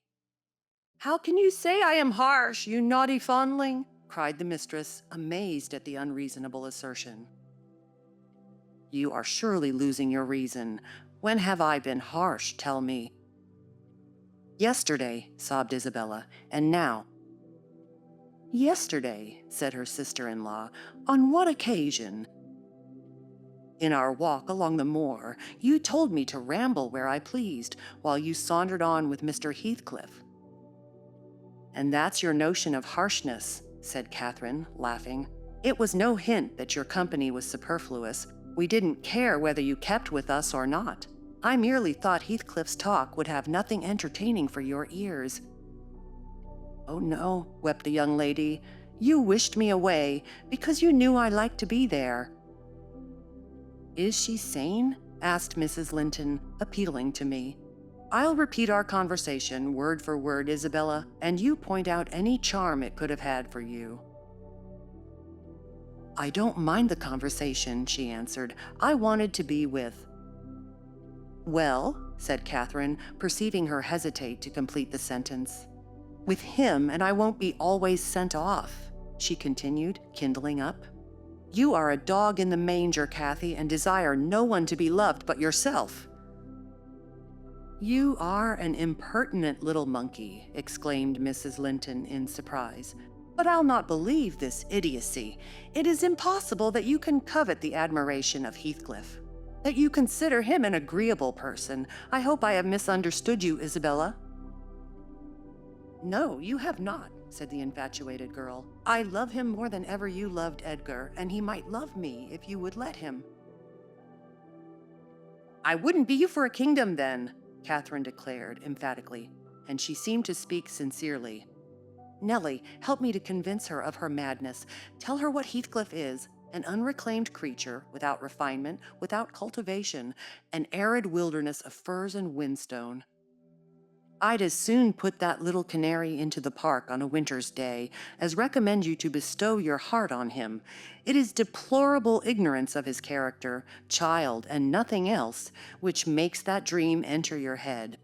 Pray, don't imagine that he conceals depths of benevolence and affection beneath a stern exterior. He's not a rough diamond, a pearl-containing oyster of a rustic. He's a fierce, pitiless, wolfish man. I never say to him, let this or that enemy alone, because it would be ungenerous or cruel to harm them. I say, let them alone, because I should hate them to be wronged. And he'd crush you like a sparrow's egg, Isabella, if he found you a troublesome charge. I know he couldn't love a Linton, and yet he'd be quite capable of marrying your fortune and expectations. Avarice is growing with him a besetting sin. There's my picture, and I'm his friend, so much so that had he thought seriously to catch you, I should perhaps have held my tongue and let you fall into his trap." Miss Linton regarded her sister-in-law with indignation. For shame! For shame!" she repeated angrily. "You are worse than 20 foes, you poisonous friend." "Ah, you won't believe me then," said Catherine. "You think I speak from wicked selfishness?" "I'm certain you do," retorted Isabella, "and I shudder at you." "Good," cried the other. "Try for yourself, if that be your spirit. I have done, and yield the argument to your saucy insolence." "And I must suffer for her egotism," she sobbed as Mrs. Linton left the room. All is against me. She has blighted my single consolation. But she uttered falsehoods, didn't she? Mr. Heathcliff is not a fiend. He has an honorable soul and a true one, or how could he remember her?" "Banish him from your thoughts, miss," I said. "He's a bird of bad omen, no mate for you." Mrs. Linton spoke strongly, and yet I can't contradict her. She is better acquainted with his heart than I, or anyone besides, and she never would represent him as worse than he is. Honest people don't hide their deeds. How has he been living? How has he got rich? Why is he staying at Wuthering Heights, the house of a man whom he abhors? They say Mr. Earnshaw is worse and worse since he came. They sit up all night together continually, and Hindley has been borrowing money on his land, and does nothing but play and drink. I heard only a week ago. It was Joseph who told me. I met him at Gimmerton. "Nellie," he said, "we's hae a crowner's quest eno, at our folks. One on 'em's a'most gettin' his finger cut off wi' hauding t'other fro stickin' his own loike a calf. That's Measter, yaw, 'at's soa up a-goin' to grandsizes. He's known feared to bench o' judges, nor their Paul, nor Peter, nor John, nor Matthew, nor none on 'em, not he. He fair likes, he langs to set his brazen face agin 'em, and yon bonny lad Heathcliff, ya mind, he's a rare un. He can girn a laugh as well's onybody at a rate divil's jest. Does he niver say nowt of his fine living amang us when he goes to Grange? This is tea way on't. Up at sundown, dice, brandy, cloist shutters, on candlelight till next day at noon. Then to fool gangs banning on raving to his chammer, macking dacent fowks dig their fingers at their lugs for very shame. On the knave, why he can caint his brass unate, unsleep, off to his neighbours to gossip wid wife. I course, he tells Dame Catherine how her father's goold runs into his pocket, and her father's son gallops down to Broad Road while he flees afore to oppent pikes. Now, Miss Linton, Joseph is an old rascal, but no liar, and if his account of Heathcliff's conduct be true, you would never think of desiring such a husband, would you? You are leagued with the rest, Ellen, she replied. I'll not listen to your slanders. What malevolence you must have to wish to convince me that there is no happiness in the world. Whether she would have got over this fancy if left to herself or persevered in nursing it perpetually, I cannot say. She had little time to reflect.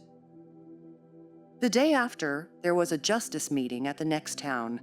My master was obliged to attend, and Mr. Heathcliff, aware of his absence, called rather earlier than usual. Catherine and Isabella were sitting in the library, on hostile terms but silent.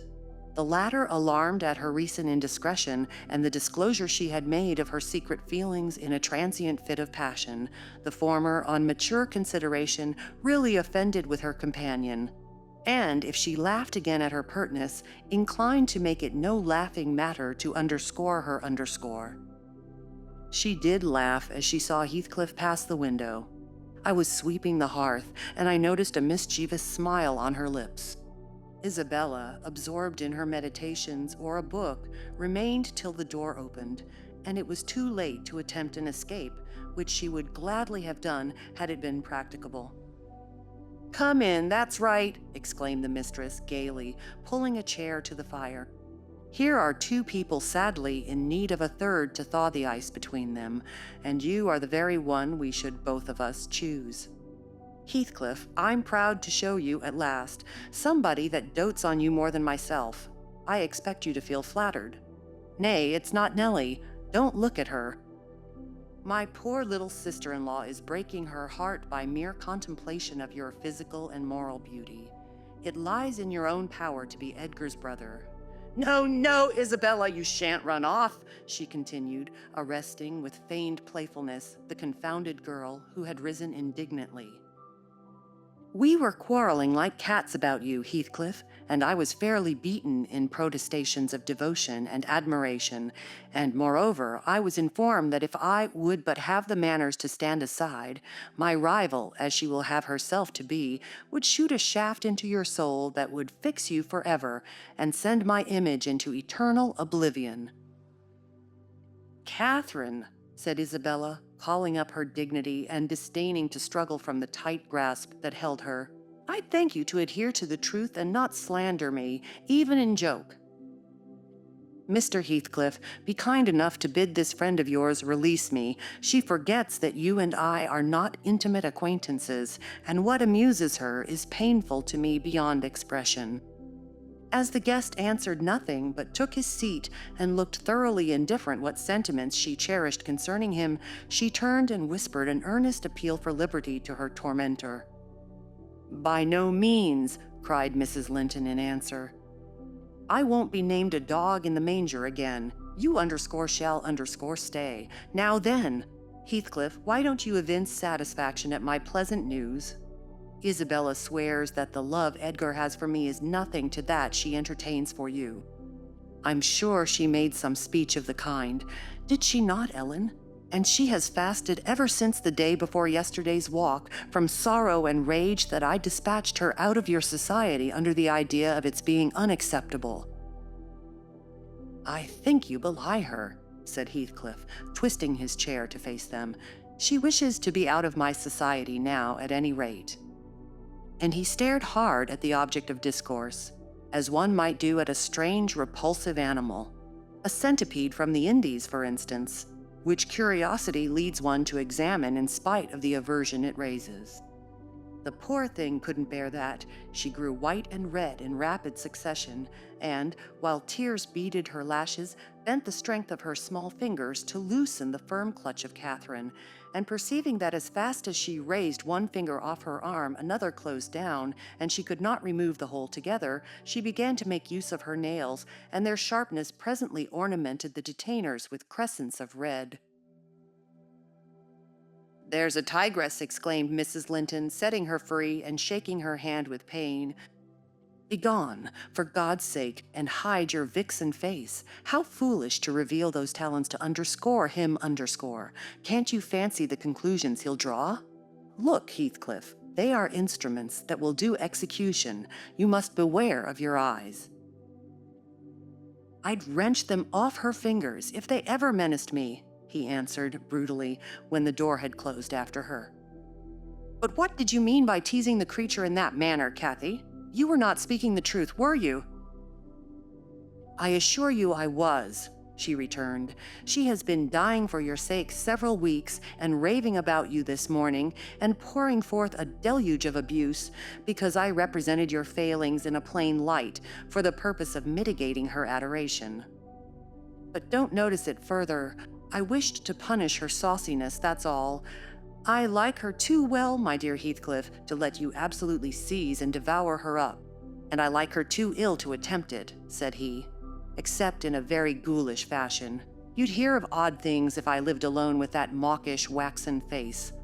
The most ordinary would be painting on its white the colors of the rainbow and turning the blue eyes black every day or two. They detestably resemble Linton's. Delectably, observed Catherine. They are Dove's eyes, angels. She's her brother's heir, is she not? He asked, after a brief silence. I should be sorry to think so, returned his companion. Half a dozen nephews shall erase her title, please heaven. Abstract your mind from the subject at present. You are too prone to covet your neighbor's goods. Remember, this neighbor's goods are mine. If they were mine, they would be none the less that, said Heathcliff. But though Isabella Linton may be silly, she is scarcely mad. And, in short, we'll dismiss the matter as you advise." From their tongues they did dismiss it, and Catherine probably from her thoughts. The other, I felt certain, recalled it often in the course of the evening. I saw him smile to himself, grin rather, and lapse into ominous musing whenever Mrs. Linton had occasion to be absent from the apartment. I determined to watch his movements. My heart invariably cleaved to the master's in preference to Catherine's side. With reason, I imagined, for he was kind and trustful and honorable, and she could not be called the opposite underscore, yet she seemed to allow herself such wide latitude that I had little faith in her principles and still less sympathy for her feelings. I wanted something to happen which might have the effect of freeing both Wuthering Heights and the Grange of Mr. Heathcliff, quietly, leaving us as we had been prior to his advent. His visits were a continual nightmare to me, and, I suspected, to my master also. His abode at the Heights was an oppression past explaining. I felt that God had forsaken the stray sheep there to its own wicked wanderings, and an evil beast prowled between it and the fold, waiting his time to spring and destroy. Chapter 11. Sometimes, while meditating on these things in solitude, I've got up in a sudden terror and put on my bonnet to go see how all was at the farm. I've persuaded my conscience that it was a duty to warn him how people talked regarding his ways, and then I've recollected his confirmed bad habits, and, hopeless of benefiting him, have flinched from re-entering the dismal house, doubting if I could bear to be taken at my word. One time I passed the old gate, going out of my way on a journey to Gimmerton. It was about the period that my narrative has reached, a bright frosty afternoon, the ground bare, and the road hard and dry.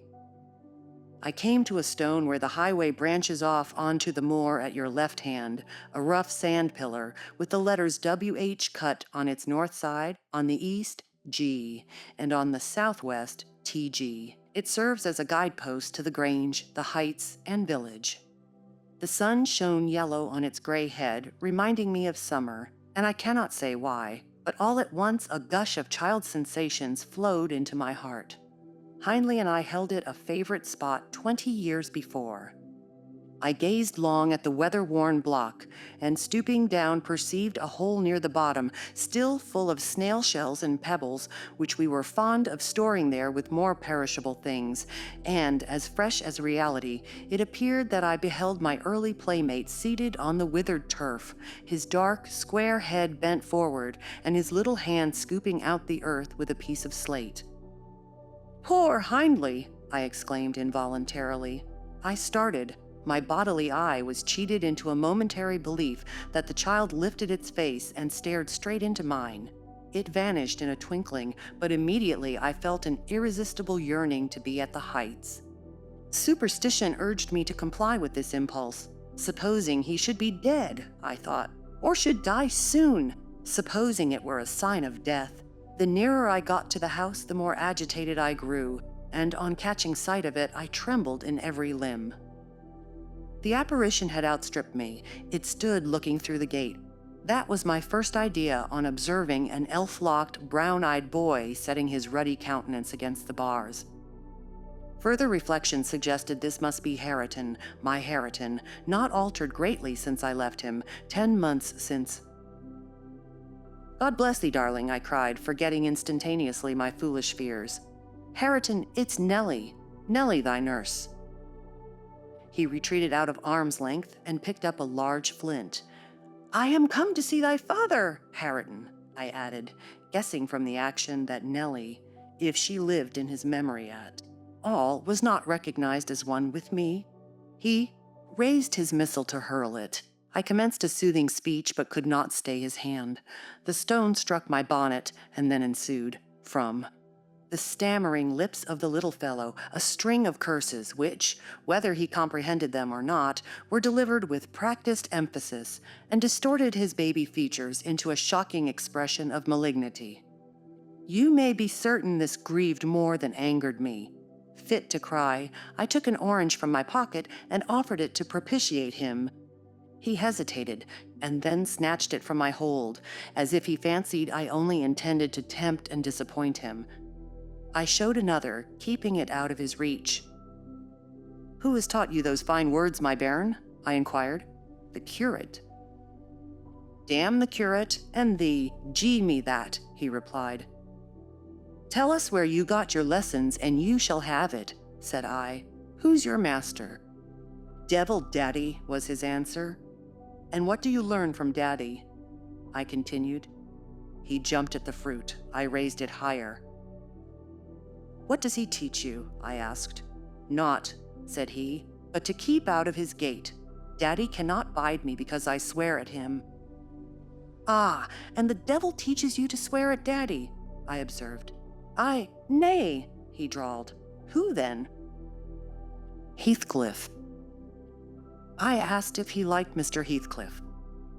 "Aye," he answered again. Desiring to have his reasons for liking him, I could only gather the sentences. "I known't. He pays Dad back what he jies to me.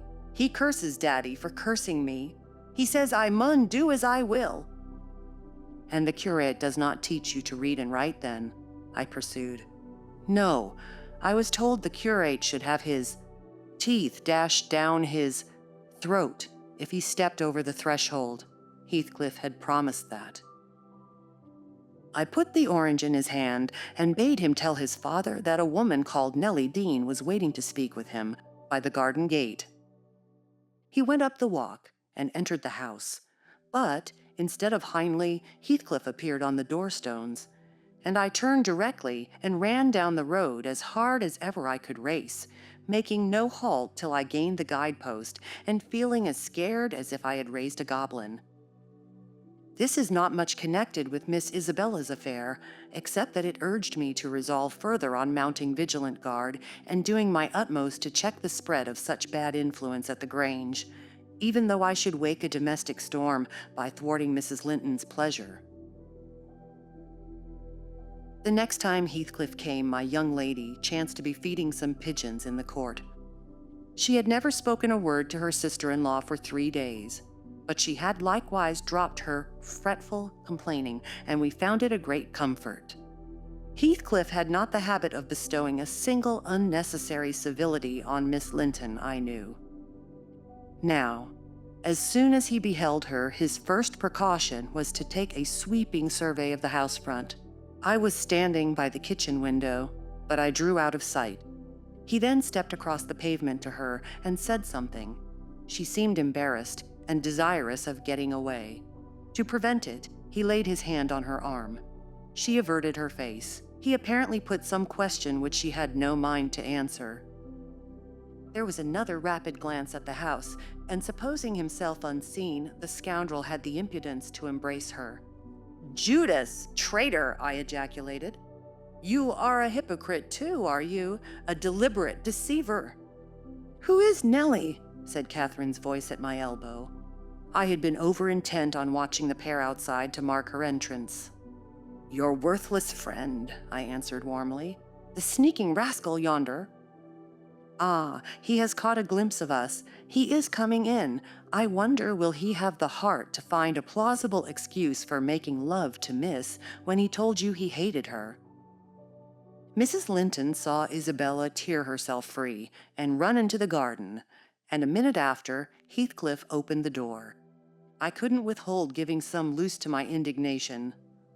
But Catherine angrily insisted on silence and threatened to order me out of the kitchen if I dared to be so presumptuous as to put in my insolent tongue. "To hear you, people might think you were the mistress," she cried. "You want setting down in your right place. Heathcliff, what are you about, raising this stir? I said you must let Isabella alone. I beg you will, unless you are tired of being received here and wish Linton to draw the bolts against you." "God forbid that he should try," answered the black villain. I detested him just then. God keep him meek and patient. Every day I grow madder after sending him to heaven. "Hush," said Catherine, shutting the inner door. "Don't vex me. Why have you disregarded my request? Did she come across you on purpose?" "What is it to you?" he growled. I have a right to kiss her if she chooses, and you have no right to object. I am not your husband. You needn't be jealous of me." "I'm not jealous of you," replied the mistress. "I'm jealous for you. Clear your face. You shan't scowl at me. If you like Isabella, you shall marry her. But do you like her? Tell the truth, Heathcliff. There, you won't answer. I'm certain you don't."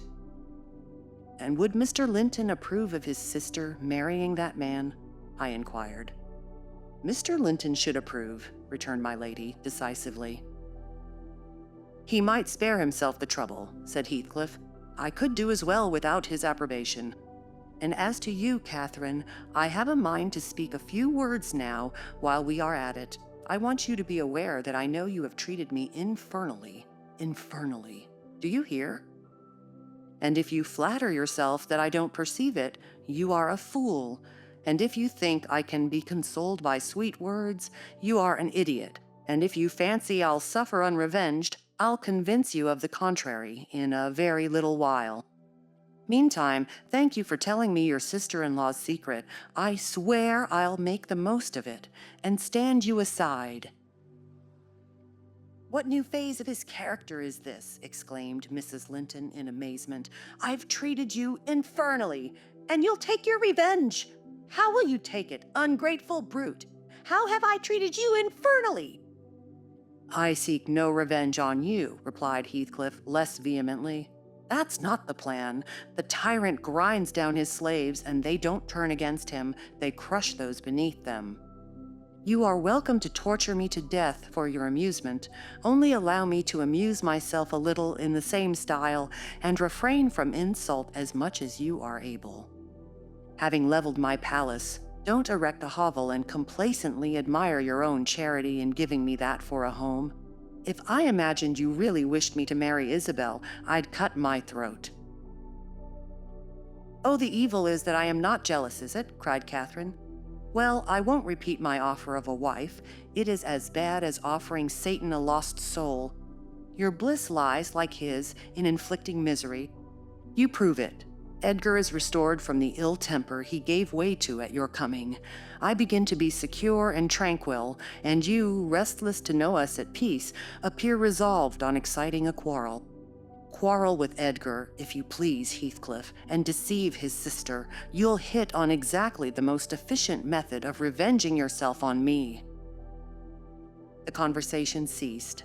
Mrs. Linton sat down by the fire flushed and gloomy. The spirit which served her was growing intractable. She could neither lay nor control it.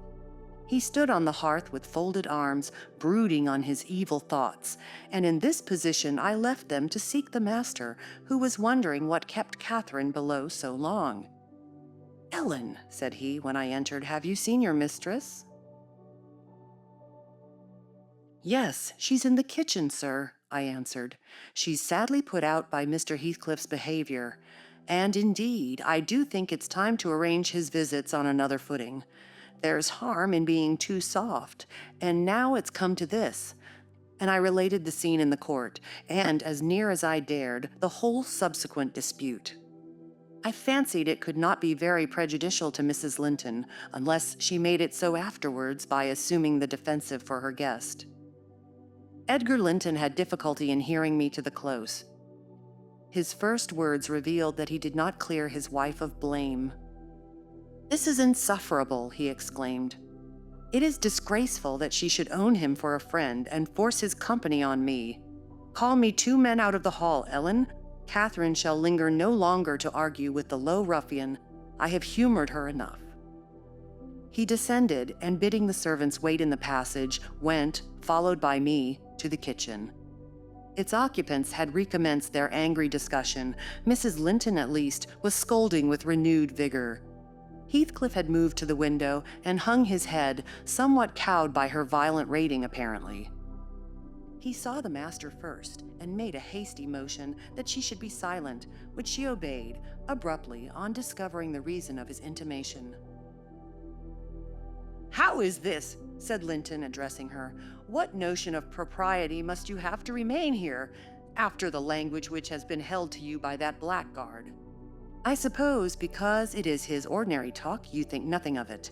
You are habituated to his baseness, and perhaps imagine I can get used to it too. Have you been listening at the door, Edgar? Asked the mistress, in a tone particularly calculated to provoke her husband, implying both carelessness and contempt of his irritation. Heathcliff, who had raised his eyes at the former speech, gave a sneering laugh at the latter, on purpose, it seemed, to draw Mr. Linton's attention to him. He succeeded, but Edgar did not mean to entertain him with any high flights of passion. "I've been so far forbearing with you, sir," he said quietly. "Not that I was ignorant of your miserable, degraded character, but I felt you were only partly responsible for that, and Catherine wishing to keep up your acquaintance, I acquiesced. Foolishly. Your presence is a moral poison that would contaminate the most virtuous. For that cause, and to prevent worse consequences, I shall deny you hereafter admission into this house, and give notice now that I require your instant departure. 3 minutes' delay will render it involuntary and ignominious." Heathcliff measured the height and breadth of the speaker with an eye full of derision. "Cathy, this lamb of yours threatens like a bull," he said. "It is in danger of splitting its skull against my knuckles. By God! Mr. Linton, I'm mortally sorry that you are not worth knocking down." My master glanced towards the passage and signed me to fetch the men. He had no intention of hazarding a personal encounter. I obeyed the hint, but Mrs. Linton, suspecting something, followed, and when I attempted to call them, she pulled me back, slammed the door to, and locked it. "Fair means," she said, in answer to her husband's look of angry surprise. "If you have not courage to attack him, make an apology or allow yourself to be beaten. It will correct you of feigning more valor than you possess. No, I'll swallow the key before you shall get it. I'm delightfully rewarded for my kindness to each. After constant indulgence of one's weak nature and the other's bad one, I earn for thanks 2 samples of blind ingratitude, stupid to absurdity. Edgar, I was defending you and yours, and I wish Heathcliff may flog you sick for daring to think an evil thought of me." It did not need the medium of a flogging to produce that effect on the master. He tried to wrest the key from Catherine's grasp, and for safety she flung it into the hottest part of the fire, whereupon Mr. Edgar was taken with a nervous trembling, and his countenance grew deadly pale. For his life he could not avert that excess of emotion. Mingled anguish and humiliation overcame him completely. He leant on the back of a chair and covered his face. "Oh, heavens! In old days this would win you knighthood," exclaimed Mrs. Linton. "We are vanquished! We are vanquished! Heathcliff would as soon lift a finger at you as the king would march his army against a colony of mice. Cheer up! You shan't be hurt. Your type is not a lamb, it's a sucking leveret." "I wish you joy of the milk-blooded coward, Cathy," said her friend. "I compliment you on your taste, and that is the slavering, shivering thing you preferred to me. I would not strike him with my fist, but I'd kick him with my foot and experience considerable satisfaction. Is he weeping, or is he going to faint for fear?" The fellow approached and gave the chair on which Linton rested a push. He'd better have kept his distance. My master quickly sprang erect and struck him full on the throat a blow that would have leveled a slighter man. It took his breath for a minute, and while he choked, Mr. Linton walked out by the back door into the yard, and from thence to the front entrance. "There! You've done with coming here," cried Catherine. "Get away, now! He'll return with a brace of pistols and 6 assistants. If he did overhear us, of course he'd never forgive you. You've played me an ill turn, Heathcliff, but go! Make haste! I'd rather see Edgar at bay than you." "Do you suppose I'm going with that blow burning in my gullet?" he thundered. "By hell, no! I'll crush his ribs in like a rotten hazelnut before I cross the threshold. If I don't floor him now, I shall murder him sometime. So, as you value his existence, let me get at him." "He is not coming," I interposed, framing a bit of a lie. "There's the coachman and the 2 gardeners. You'll surely not wait to be thrust into the road by them. Each has a bludgeon, and Master will very likely be watching from the parlor windows to see that they fulfill his orders." The gardeners and coachman were there, but Linton was with them. They had already entered the court. Heathcliff, on the second thoughts, resolved to avoid a struggle against 3 underlings. He seized the poker, smashed the lock from the inner door, and made his escape as they tramped in. Mrs. Linton, who was very much excited, bade me accompany her upstairs. She did not know my share in contributing to the disturbance, and I was anxious to keep her in ignorance. "I'm nearly distracted, Nellie," she exclaimed, throwing herself on the sofa. "1,000 Smith's hammers are beating in my head." "Tell Isabella to shun me. This uproar is owing to her, and should she or anyone else aggravate my anger at present, I shall get wild. And, Nellie, say to Edgar, if you see him again tonight, that I'm in danger of being seriously ill. I wish it may prove true. He has startled and distressed me shockingly. I want to frighten him. Besides, he might come and begin a string of abuse or complainings. I'm certain I should recriminate, and God knows where we should end. Will you do so, my good Nellie? You are aware that I am no way blamable in this matter." What possessed him to turn listener? Heathcliff's talk was outrageous after you left us, but I could soon have diverted him from Isabella, and the rest meant nothing. Now all is dashed wrong by the fool's craving to hear evil of self that haunts some people like a demon. Had Edgar never gathered our conversation, he would never have been the worse for it. Really, when he opened on me in that unreasonable tone of displeasure after I had scolded Heathcliff till I was hoarse for him, I did not care hardly what they did to each other, especially as I felt that, however the scene closed, we should all be driven asunder for nobody knows how long. Well, if I cannot keep Heathcliff for my friend, if Edgar will be mean and jealous, I'll try to break their hearts by breaking my own. That will be a prompt way of finishing all when I am pushed to extremity. But it's a deed to be reserved for a forlorn hope. I'd not take Linton by surprise with it. To this point, he has been discreet in dreading to provoke me. You must represent the peril of quitting that policy, and remind him of my passionate temper, verging, when kindled, on frenzy. I wish you could dismiss that apathy out of that countenance, and look rather more anxious about me." The stolidity with which I received these instructions was, no doubt, rather exasperating, for they were delivered in perfect sincerity. But I believed a person who could plan the turning of her fits of passion to account beforehand might, by exerting her will, manage to control herself tolerably, even while under their influence. And I did not wish to frighten her husband, as she said, and multiply his annoyances for the purpose of serving her selfishness.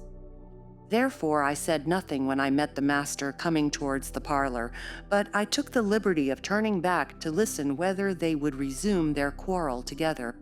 He began to speak first. "Remain where you are, Catherine," he said, without any anger in his voice, but with much sorrowful despondency. "I shall not stay. I am neither come to wrangle nor be reconciled. But I wish just to learn whether, after this evening's events, you intend to continue your intimacy with—" "Oh, for mercy's sake," interrupted the mistress, stamping her foot. "For mercy's sake, let us hear no more of it now. Your cold blood cannot be worked into a fever. Your veins are full of ice water, but mine are boiling, and the sight of such chillness makes them dance." "To get rid of me, answer my question," persevered Mr. Linton. "You must answer it, and that violence does not alarm me. I have found that you can be as stoical as anyone, when you please. Will you give up Heathcliff hereafter, or will you give up me? It is impossible for you to be my friend and his at the same time, and I absolutely require to know which you choose." "I require to be let alone," exclaimed Catherine furiously. "I demand it. Don't you see I can scarcely stand? Edgar, you leave me." She rang the bell till it broke with a twang. I entered leisurely. It was enough to try the temper of a saint, such senseless, wicked rages. There she lay, dashing her head against the arm of the sofa and grinding her teeth so that you might fancy she would crash them to splinters. Mr. Linton stood looking at her in sudden compunction and fear. He told me to fetch some water. She had no breath for speaking. I brought a glass full, and as she would not drink, I sprinkled it on her face. In a few seconds, she stretched herself out stiff and turned up her eyes, while her cheeks, at once blanched and livid, assumed the aspect of death. Linton looked terrified. "There is nothing in the world the matter," I whispered. I did not want him to yield, though I could not help being afraid in my heart. "She has blood on her lips," he said, shuddering. "Never mind," I answered, tartly, and I told him how she had resolved, previous to his coming, on exhibiting a fit of frenzy. I incautiously gave the account aloud, and she heard me, for she started up, her hair flying over her shoulders, her eyes flashing, the muscles of her neck and arms standing out preternaturally. I made up my mind for broken bones at least, but she only glared about her for an instant, and then rushed from the room. The master directed me to follow. I did. To her chamber door. She hindered me from going further by securing it against me. As she never offered to descend to breakfast next morning, I went to ask whether she would have some carried up. "No," she replied peremptorily. The same question was repeated at dinner and tea, and again on the morrow after, and received the same answer. Mr. Linton, on his part, spent his time in the library and did not inquire concerning his wife's occupations. Isabella and he had had an hour's interview, during which he tried to elicit from her some sentiment of proper horror for Heathcliff's advances, but he could make nothing of her evasive replies, and was obliged to close the examination unsatisfactorily, adding, however, a solemn warning that if she were so insane as to encourage that worthless suitor, it would dissolve all bonds of relationship between herself and him. Chapter 12. While Miss Linton moped about the park and garden, always silent and almost always in tears, and her brother shut himself up among books that he never opened, wearying, I guessed, with a continual vague expectation that Catherine, repenting her conduct, would come of her own accord to ask pardon and seek a reconciliation. And she fasted pertinaciously, under the idea, probably, that at every meal Edgar was ready to choke for her absence, and pride alone held him from running to cast himself at her feet. I went about my household duties, convinced that the Grange had but one sensible soul in its walls, and that lodged in my body. I wasted no condolences on Miss, nor any expostulations on my mistress, nor did I pay much attention to the sighs of my master, who yearned to hear his lady's name, since he might not hear her voice. I determined they should come about as they pleased for me, and though it was a tiresomely slow process, I began to rejoice at length in a faint dawn of its progress, as I thought at first. Mrs. Linton, on the third day, unbarred her door, and having finished the water in her pitcher and decanter, desired a renewed supply, and a basin of gruel, for she believed she was dying. That I set down as a speech meant for Edgar's ears. I believed no such thing, so I kept it to myself and brought her some tea and dry toast. She ate and drank eagerly, and sank back on her pillow again, clenching her hands and groaning. "Oh, I will die," she exclaimed, "since no one cares anything about me. I wish I had not taken that." Then, a good while after, I heard her murmur, "No, I'll not die. He'd be glad. He does not love me at all. He would never miss me." "Did you want anything, ma'am?" I inquired, still preserving my external composure, in spite of her ghastly countenance and strange exaggerated manner.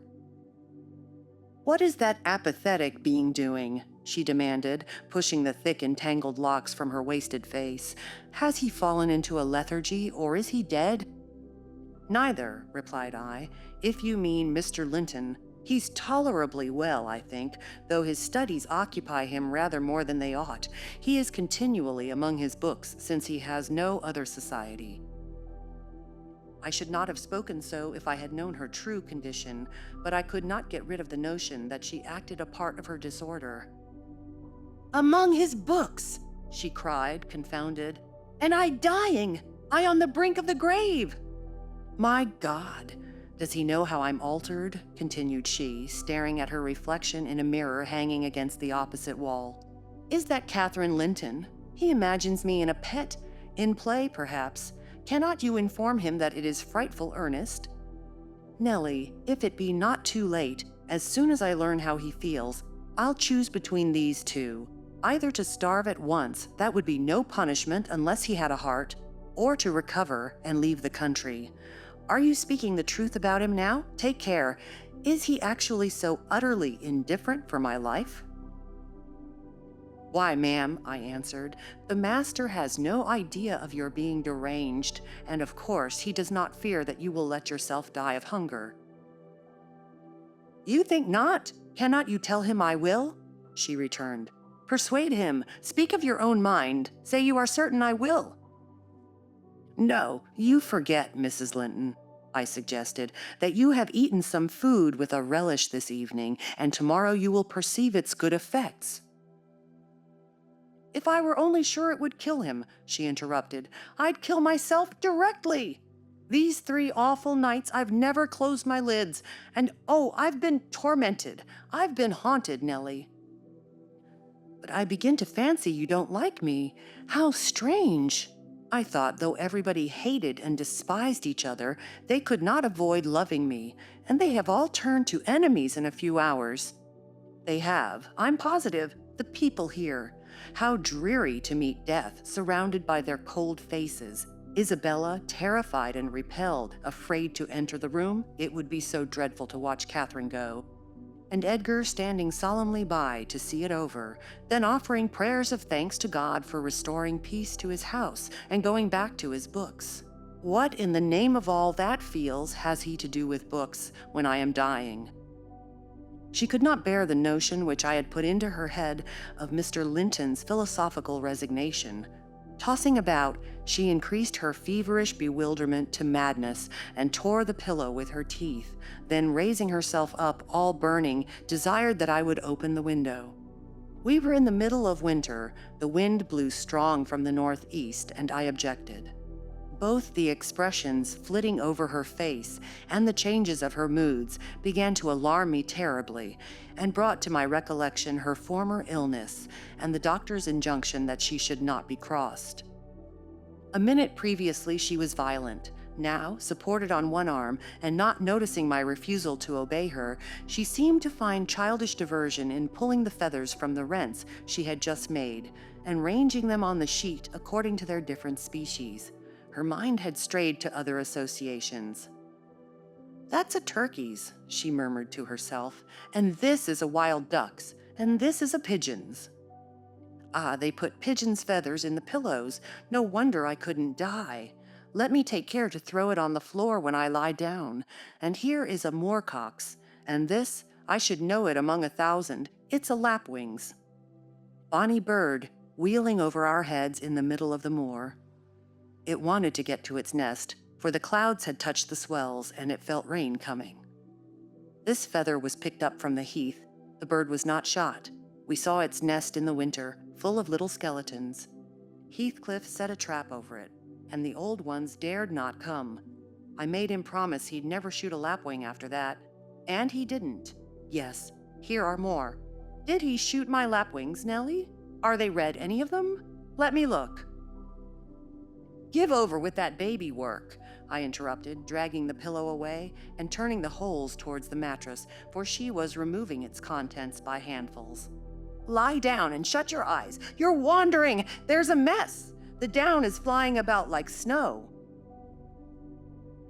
"I went here and there collecting it. I see in you, Nellie," she continued dreamily, "an aged woman. You have gray hair and bent shoulders. This bed is the fairy cave under Penistone Crags, and you are gathering elf bolts to hurt our heifers, pretending, while I am near, that they are only locks of wool. That's what you'll come to 50 years hence. I know you are not so now." I'm not wandering. You're mistaken, or else I should believe you really were that withered hag, and I should think I was under Penistone Crags, and I'm conscious it's night, and there are 2 candles on the table making the black press shine like jet." "The black press? Where is that?" I asked. "You are talking in your sleep." "It's against the wall, as it always is," she replied. "It does appear odd. I see a face in it." "There's no press in the room and never was," said I, resuming my seat and looping up the curtain that I might watch her. "Don't you see that face?" she inquired, gazing earnestly at the mirror. And say what I could, I was incapable of making her comprehend it to be her own, so I rose and covered it with a shawl. "It's behind there still," she pursued anxiously, "and it stirred. Who is it? I hope it will not come out when you are gone. Oh, Nellie, the room is haunted. I'm afraid of being alone." I took her hand in mine and bid her be composed, for a succession of shudders convulsed her frame, and she would keep straining her gaze towards the glass. "There's nobody here," I insisted. "It was yourself, Mrs. Linton. You knew it a while since." "Myself," she gasped, "and the clock is striking 12. It's true, then. That's dreadful." Her fingers clutched the clothes and gathered them over her eyes.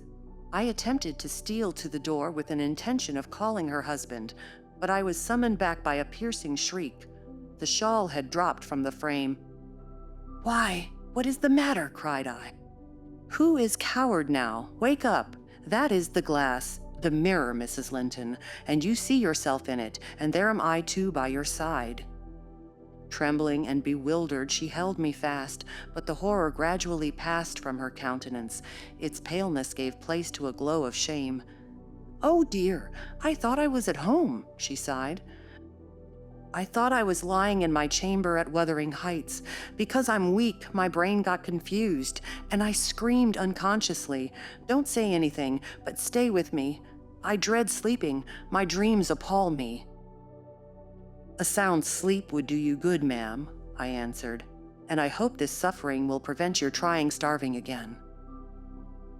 "Oh, if I were but in my own bed in the old house," she went on bitterly, wringing her hands, "and that wind sounding in the firs by the lattice. Do let me feel it. It comes straight down the moor. Do let me have one breath."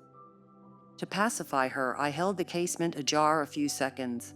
A cold blast rushed through. I closed it and returned to my post.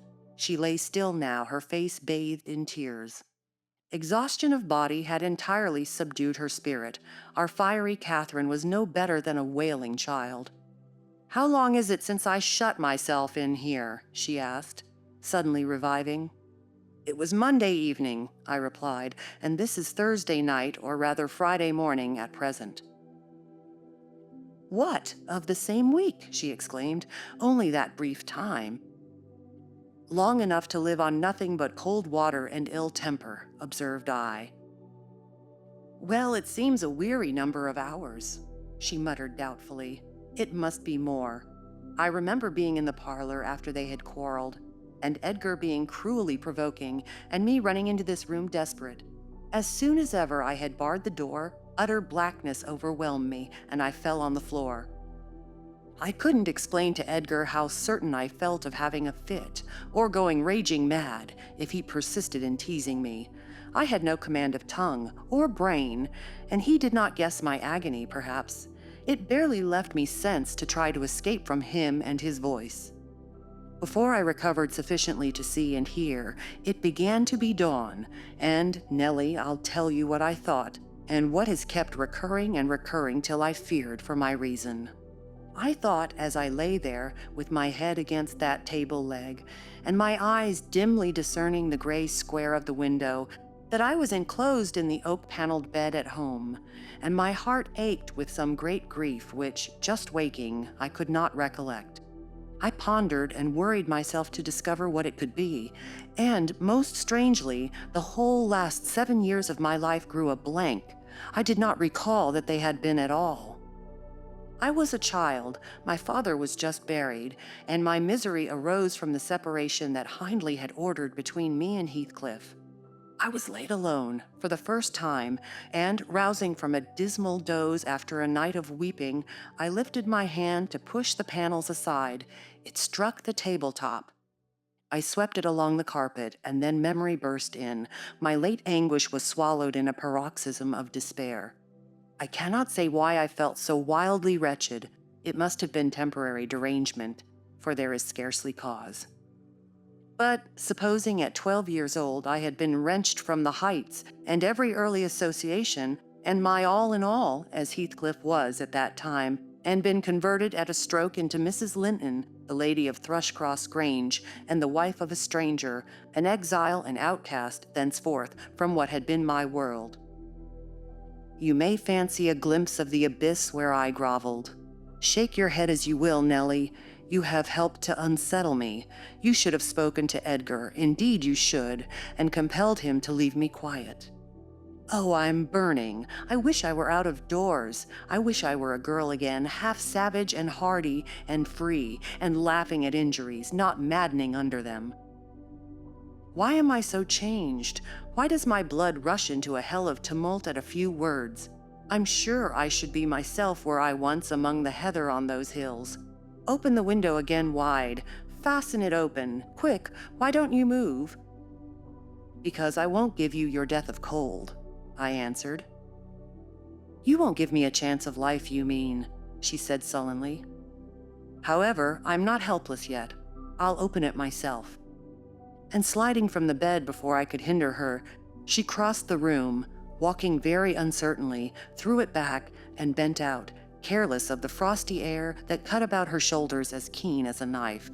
I entreated and finally attempted to force her to retire, but I soon found her delirious strength much surpassed mine. She was delirious, I became convinced by her subsequent actions and ravings. There was no moon, and everything beneath lay in misty darkness.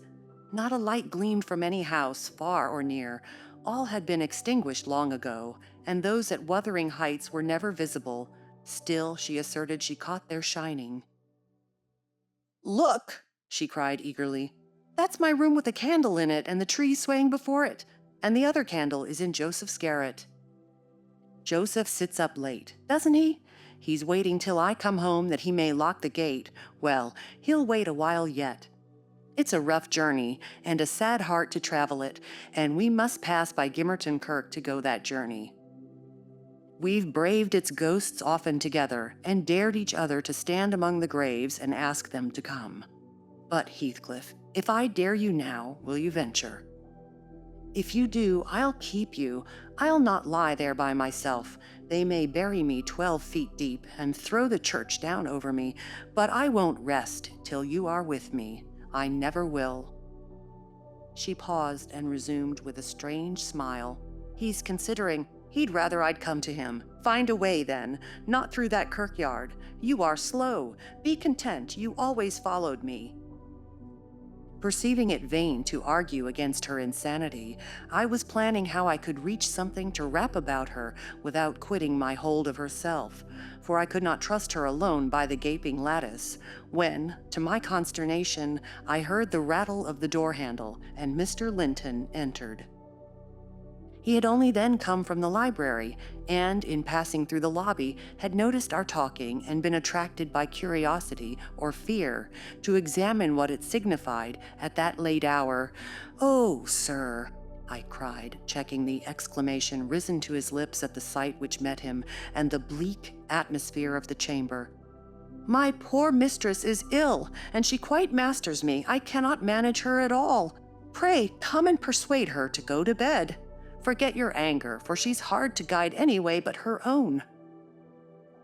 "Catherine ill?" he said, hastening to us. "Shut the window, Ellen. Catherine, why—" He was silent.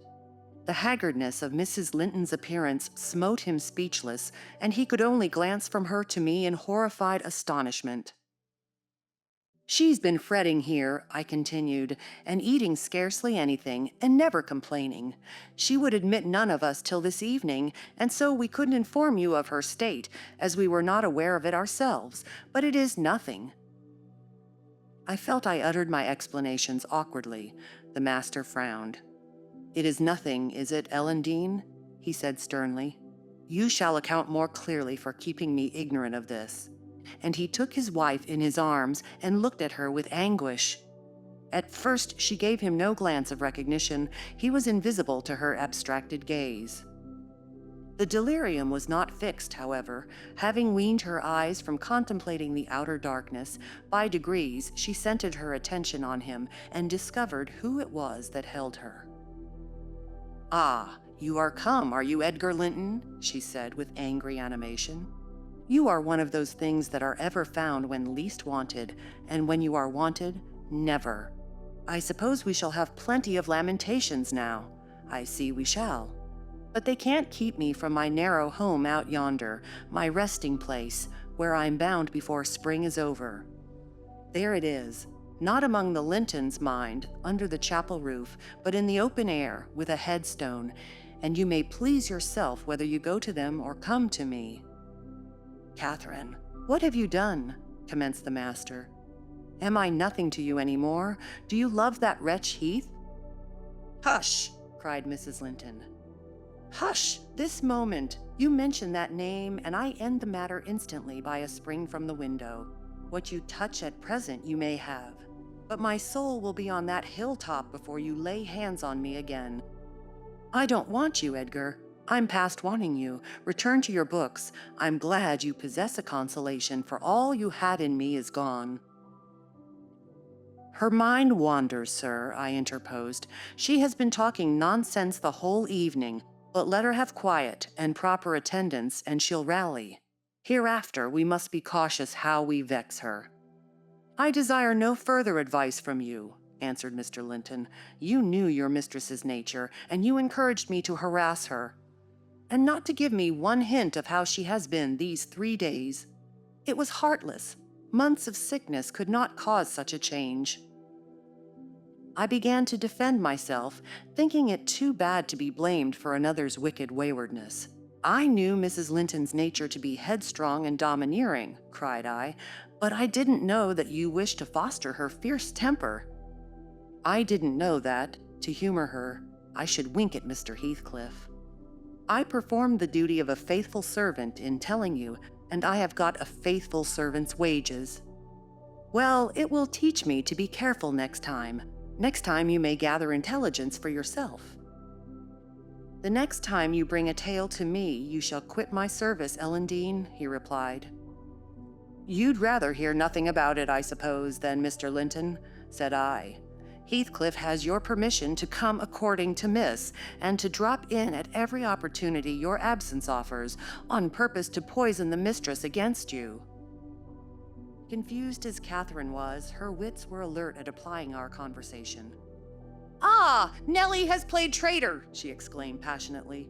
"Nellie is my hidden enemy. You witch! So you do seek elf bolts to hurt us! Let me go, and I'll make her rue! I'll make her howl a recantation!"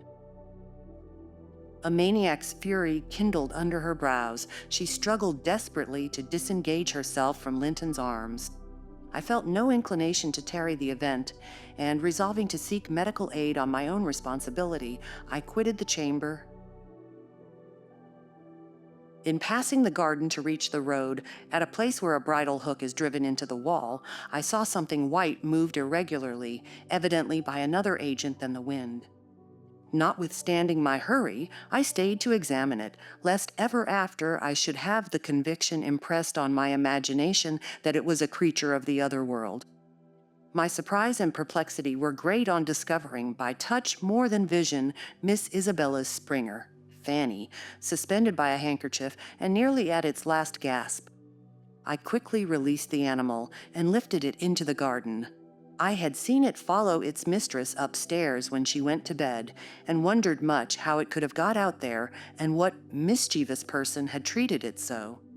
While untying the knot round the hook, it seemed to me that I repeatedly caught the beat of horses' feet galloping at some distance. But there were such a number of things to occupy my reflections that I hardly gave the circumstance a thought, though it was a strange sound in that place at 2 o'clock in the morning.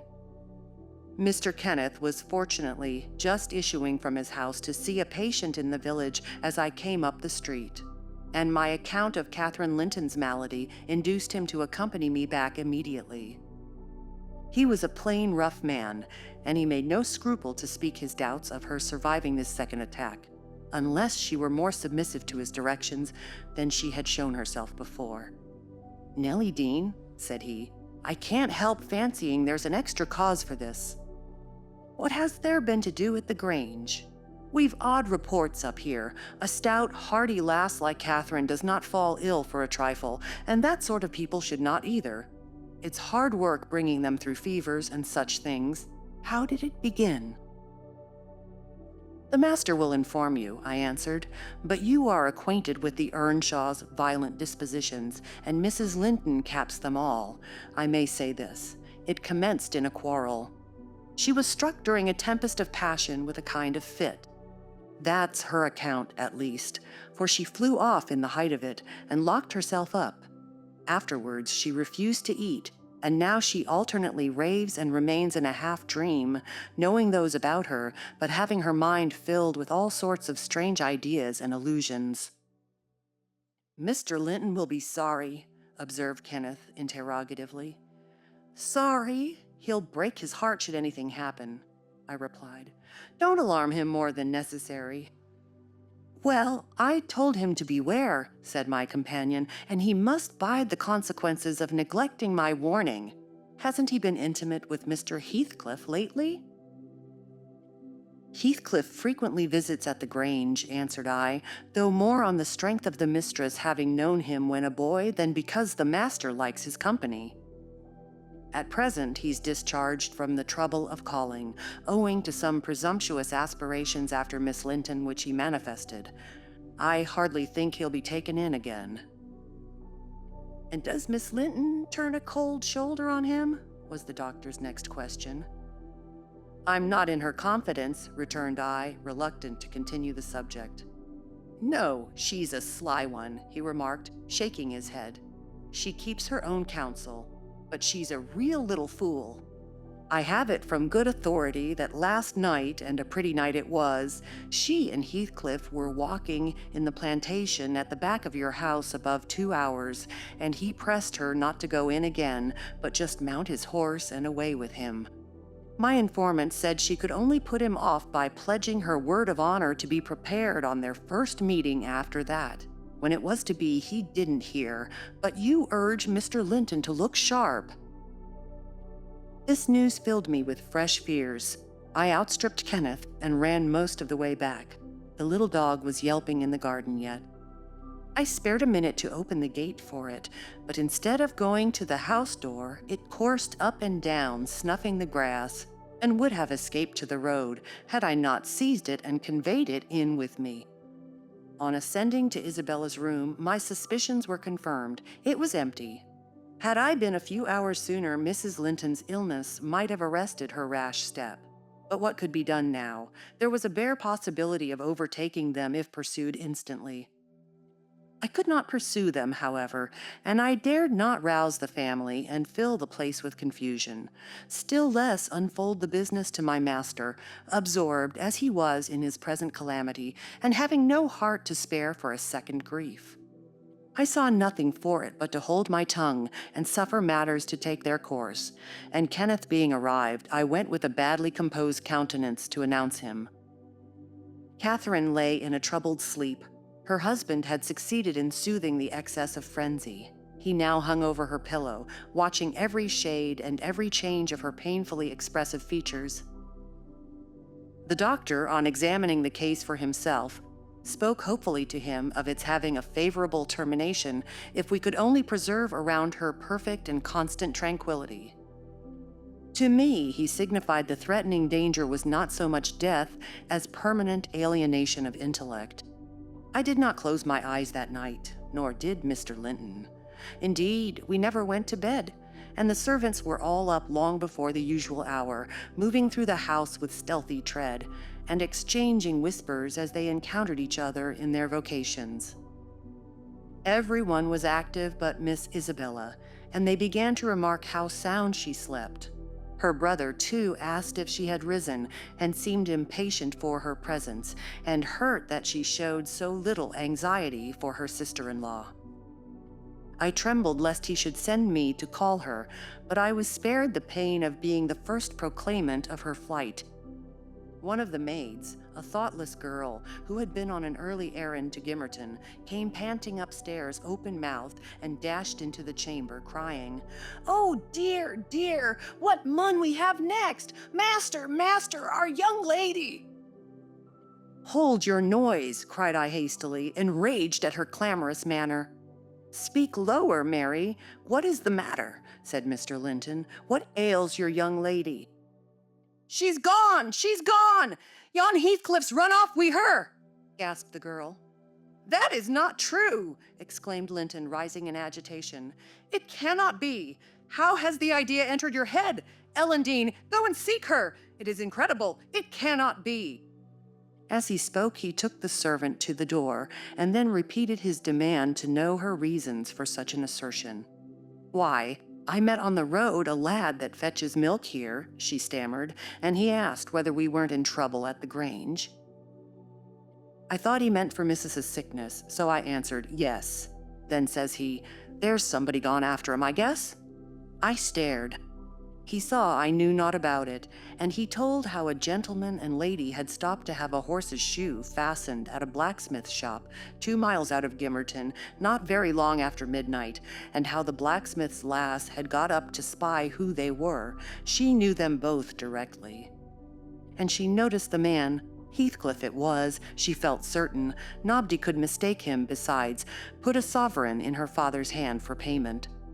The lady had a cloak about her face, but having desired a sup of water, while she drank it fell back, and she saw her very plain. Heathcliff held both bridles as they rode on, and they set their faces from the village, and went as fast as the rough roads would let them. The lass said nothing to her father, but she told it all over Gimmerton this morning. I ran and peeped, for form's sake, into Isabella's room, confirming, when I returned, the servant's statement. "Mr." Linton had resumed his seat by the bed. On my re-entrance, he raised his eyes, read the meaning of my blank aspect, and dropped them without giving an order or uttering a word. "Are we to try any measures for overtaking and bringing her back?" I inquired. "How should we do?" "She went of her own accord," answered the master. "She had a right to go if she pleased. Trouble me no more about her. Hereafter she is only my sister in name, not because I disown her, but because she has disowned me." And that was all he said on the subject. He did not make a single inquiry further, or mention her in any way, except directing me to send what property she had in the house to her fresh home, wherever it was, when I knew it. Chapter 13. For 2 months the fugitives remained absent. In those 2 months Mrs. Linton encountered and conquered the worst shock of what was denominated a brain fever. No mother could have nursed an only child more devotedly than Edgar tended her. Day and night he was watching and patiently enduring all the annoyances that irritable nerves and a shaken reason could inflict. And, though Kenneth remarked that what he saved from the grave would only recompense his care by forming the source of constant future anxiety, in fact, that his health and strength were being sacrificed to preserve a mere ruin of humanity, he knew no limits in gratitude and joy when Catherine's life was declared out of danger. And hour after hour he would sit beside her, tracing the gradual return to bodily health and flattering his too sanguine hopes with the illusion that her mind would settle back to its right balance also, and she would soon be entirely her former self. The first time she left her chamber was at the commencement of the following March. Mr. Linton had put on her pillow in the morning a handful of golden crocuses. Her eye, long stranger to any gleam of pleasure, caught them in waking and shone delighted as she gathered them eagerly together. "These are the earliest flowers at the Heights," she exclaimed. "They remind me of soft thaw winds and warm sunshine and nearly melted snow. Edgar, is there not a south wind, and is not the snow almost gone?" "The snow is quite gone down here, darling," replied her husband, "and I only see 2 white spots on the whole range of moors. The sky is blue, and the larks are singing, and the becks and brooks are all brimful. Catherine, last spring at this time, I was longing to have you under this roof. Now, I wish you were a mile or 2 up those hills. The air blows so sweetly, I feel that it would cure you." "I shall never be there but once more," said the invalid, "and then you'll leave me, and I shall remain forever. Next spring you'll long again to have me under this roof, and you'll look back and think you were happy today." Linton lavished on her the kindest caresses and tried to cheer her by the fondest words, but vaguely regarding the flowers, she let the tears collect on her lashes and stream down her cheeks unheeding. We knew she was really better, and therefore decided that long confinement to a single place produced much of this despondency, and it might be partially removed by a change of scene. The master told me to light a fire in the many weeks deserted parlor, and to set an easy chair in the sunshine by the window. And then he brought her down, and she sat a long while enjoying the genial heat, and, as we expected, revived by the objects round her, which, though familiar, were free from the dreary associations investing her hated sick chamber. By evening she seemed greatly exhausted, yet no arguments could persuade her to return to that apartment, and I had to arrange the parlor sofa for her bed till another room could be prepared. To obviate the fatigue of mounting and descending the stairs, we fitted up this, where you lie at present, on the same floor with the parlor, and she was soon strong enough to move from one to the other, leaning on Edgar's arm. Ah, I thought myself, she might recover, so waited on as she was. And there was double cause to desire it, for on her existence depended that of another. We cherished the hope that in a little while Mr. Linton's heart would be gladdened, and his land secured from a stranger's gripe, by the birth of an heir. I should mention that Isabella sent to her brother, some 6 weeks from her departure, a short note announcing her marriage with Heathcliff.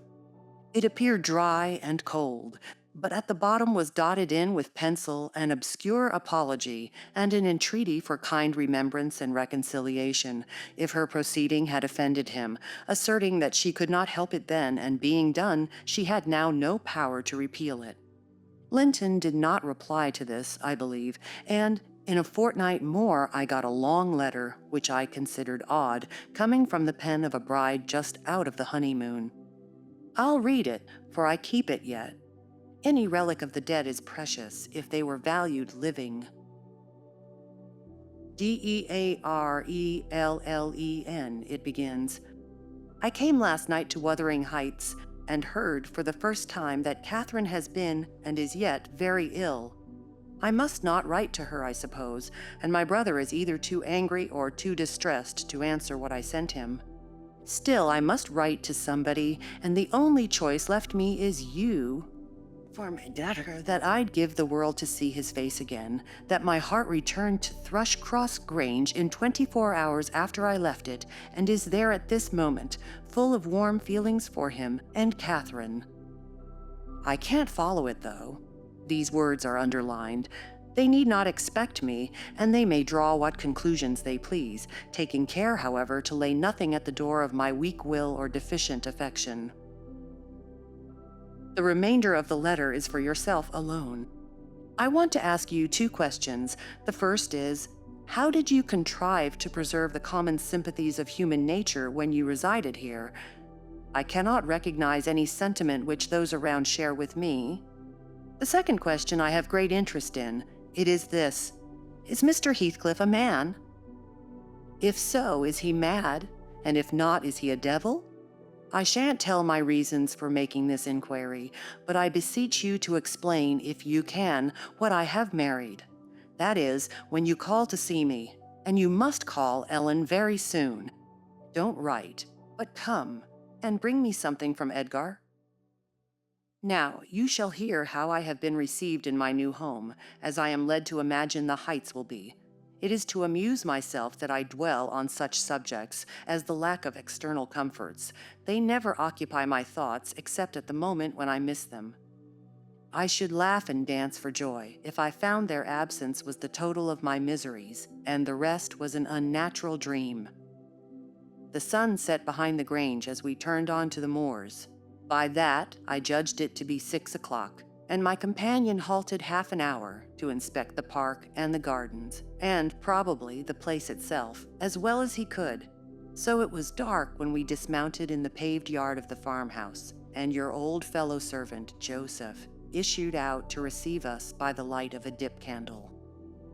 He did it with a courtesy that redounded to his credit. His first act was to elevate his torch to a level with my face, squint malignantly, project his underlip, and turn away. Then he took the 2 horses and led them into the stables, reappearing for the purpose of locking the outer gate as if we lived in an ancient castle. Heathcliff stayed to speak to him, and I entered the kitchen, a dingy, untidy hole. I dare say you would not know it. It is so changed since it was in your charge. By the fire stood a ruffianly child, strong in limb and dirty in garb, with a look of Catherine in his eyes and about his mouth. This is Edgar's legal nephew, I reflected. Mine in a manner. I must shake hands and, yes, I must kiss him. It is right to establish a good understanding at the beginning. I approached and, attempting to take his chubby fist, said, "How do you do, my dear?" He replied in a jargon I did not comprehend. "Shall you and I be friends, Hareton?" was my next essay at conversation. An oath and a threat to set Throttler on me if I did not frame off rewarded my perseverance. "Hey, Throttler, lad," whispered the little wretch, rousing a half-bred bulldog from its lair in a corner. "Now, wilt thou be ganging?" he asked authoritatively. Love for my life urged a compliance. I stepped over the threshold to wait till the others should enter. Mr. Heathcliff was nowhere visible, and Joseph, whom I followed to the stables and requested to accompany me in, after staring and muttering to himself, screwed up his nose and replied, Mim, did I ever Christian body? Here ought like it. Mincing and munching, how can I tell what ye say? I say, I wish you to come with me into the house, I cried, thinking him deaf, yet highly disgusted at his rudeness. None o' me. I gettin' summat else to do, he answered, and continued his work, moving his lantern jaws meanwhile, and surveying my dress and countenance, the former a great deal too fine, but the latter, I'm sure, as sad as he could desire, with sovereign contempt. I walked round the yard and through a wicket to another door, at which I took the liberty of knocking, in hopes some more civil servant might show himself. After a short suspense, it was opened by a tall, gaunt man, without neckerchief and otherwise extremely slovenly. His features were lost in masses of shaggy hair that hung on his shoulders, and his eyes, too, were like a ghostly Catherine's with all their beauty annihilated. "What's your business here?" he demanded grimly. "Who are you?" "My name was Isabella Linton," I replied. "You've seen me before, sir. I'm lately married to Mr. Heathcliff, and he has brought me here, I suppose, by your permission." "Is he come back, then?" asked the hermit, glaring like a hungry wolf. "Yes. We came just now," I said, "but he left me by the kitchen door, and when I would have gone in, your little boy played sentinel over the place and frightened me off by the help of a bulldog." "It's well the hellish villain has kept his word," growled my future host, searching the darkness beyond me in expectation of discovering Heathcliff. And then he indulged in a soliloquy of execrations and threats of what he would have done had the fiend deceived him. I repented having tried this second entrance, and was almost inclined to slip away before he finished cursing. But ere I could execute that intention, he ordered me in, and shut and refastened the door. There was a great fire, and that was all the light in the huge apartment, whose floor had grown a uniform gray, and the once brilliant pewter dishes, which used to attract my gaze when I was a girl, partook of a similar obscurity, created by tarnish and dust. I inquired whether I might call the maid and be conducted to a bedroom. Mr. Earnshaw vouchsafed no answer. He walked up and down with his hands in his pockets, apparently quite forgetting my presence. And his abstraction was evidently so deep and his whole aspect so misanthropical that I shrank from disturbing him again. You'll not be surprised, Ellen, at my feeling particularly cheerless, seated in worse than solitude on that inhospitable hearth, and remembering that 4 miles distant lay my delightful home, containing the only people I loved on earth, and there might as well be the Atlantic to part us. Instead of those 4 miles, I could not overpass them. I questioned with myself, where must I turn for comfort? And, mind you don't tell Edgar or Catherine, above every sorrow beside, this rose preeminent, despair at finding nobody who could or would be my ally against Heathcliff. I had sought shelter at Wuthering Heights almost gladly because I was secured by that arrangement from living alone with him, but he knew the people we were coming amongst, and he did not fear their intermeddling. I sat and thought a doleful time. The clock struck 8 and 9, and still my companion paced to and fro, his head bent on his breast, and perfectly silent, unless a groan or a bitter ejaculation forced itself out at intervals. I listened to detect a woman's voice in the house, and filled the interim with wild regrets and dismal anticipations, which, at last, spoke audibly in irrepressible sighing and weeping. I was not aware how openly I grieved, till Earnshaw halted opposite in his measured walk, and gave me a stare of newly awakened surprise. Taking advantage of his recovered attention, I exclaimed, "I'm tired with my journey, and I want to go to bed. Where is the maidservant? Direct me to her, as she won't come to me." "We have none," he answered. "You must wait on yourself." "Where must I sleep then?" I sobbed. I was beyond regarding self-respect, weighed down by fatigue and wretchedness. "Joseph will show you Heathcliff's chamber," said he. "Open that door. He's in there." I was going to obey, but he suddenly arrested me and added in the strangest tone, "Be so good as to turn your lock and draw your bolt. Don't omit it." "Well," I said, "but why Mr. Earnshaw?" I did not relish the notion of deliberately fastening myself in with Heathcliff. "Look here," he replied, pulling from his waistcoat a curiously constructed pistol, having a double-edged spring knife attached to the barrel. "That's a great tempter to a desperate man, is it not? I cannot resist going up with this every night and trying his door. If once I find it open, he's done for. I do it invariably, even though the minute before I have been recalling 100 reasons that should make me refrain. It is some devil that urges me to thwart my own schemes by killing him. You fight against that devil for love as long as you may. When the time comes, not all the angels in heaven shall save him." I surveyed the weapon inquisitively. A hideous notion struck me.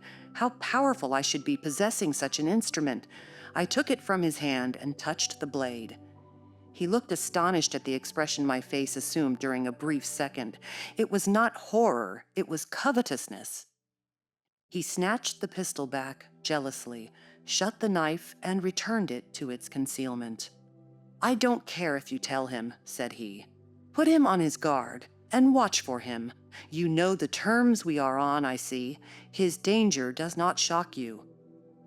"What has Heathcliff done to you?" I asked. "In what has he wronged you, to warrant this appalling hatred? Wouldn't it be wiser to bid him quit the house?" "No," thundered Earnshaw. "Should he offer to leave me, he's a dead man.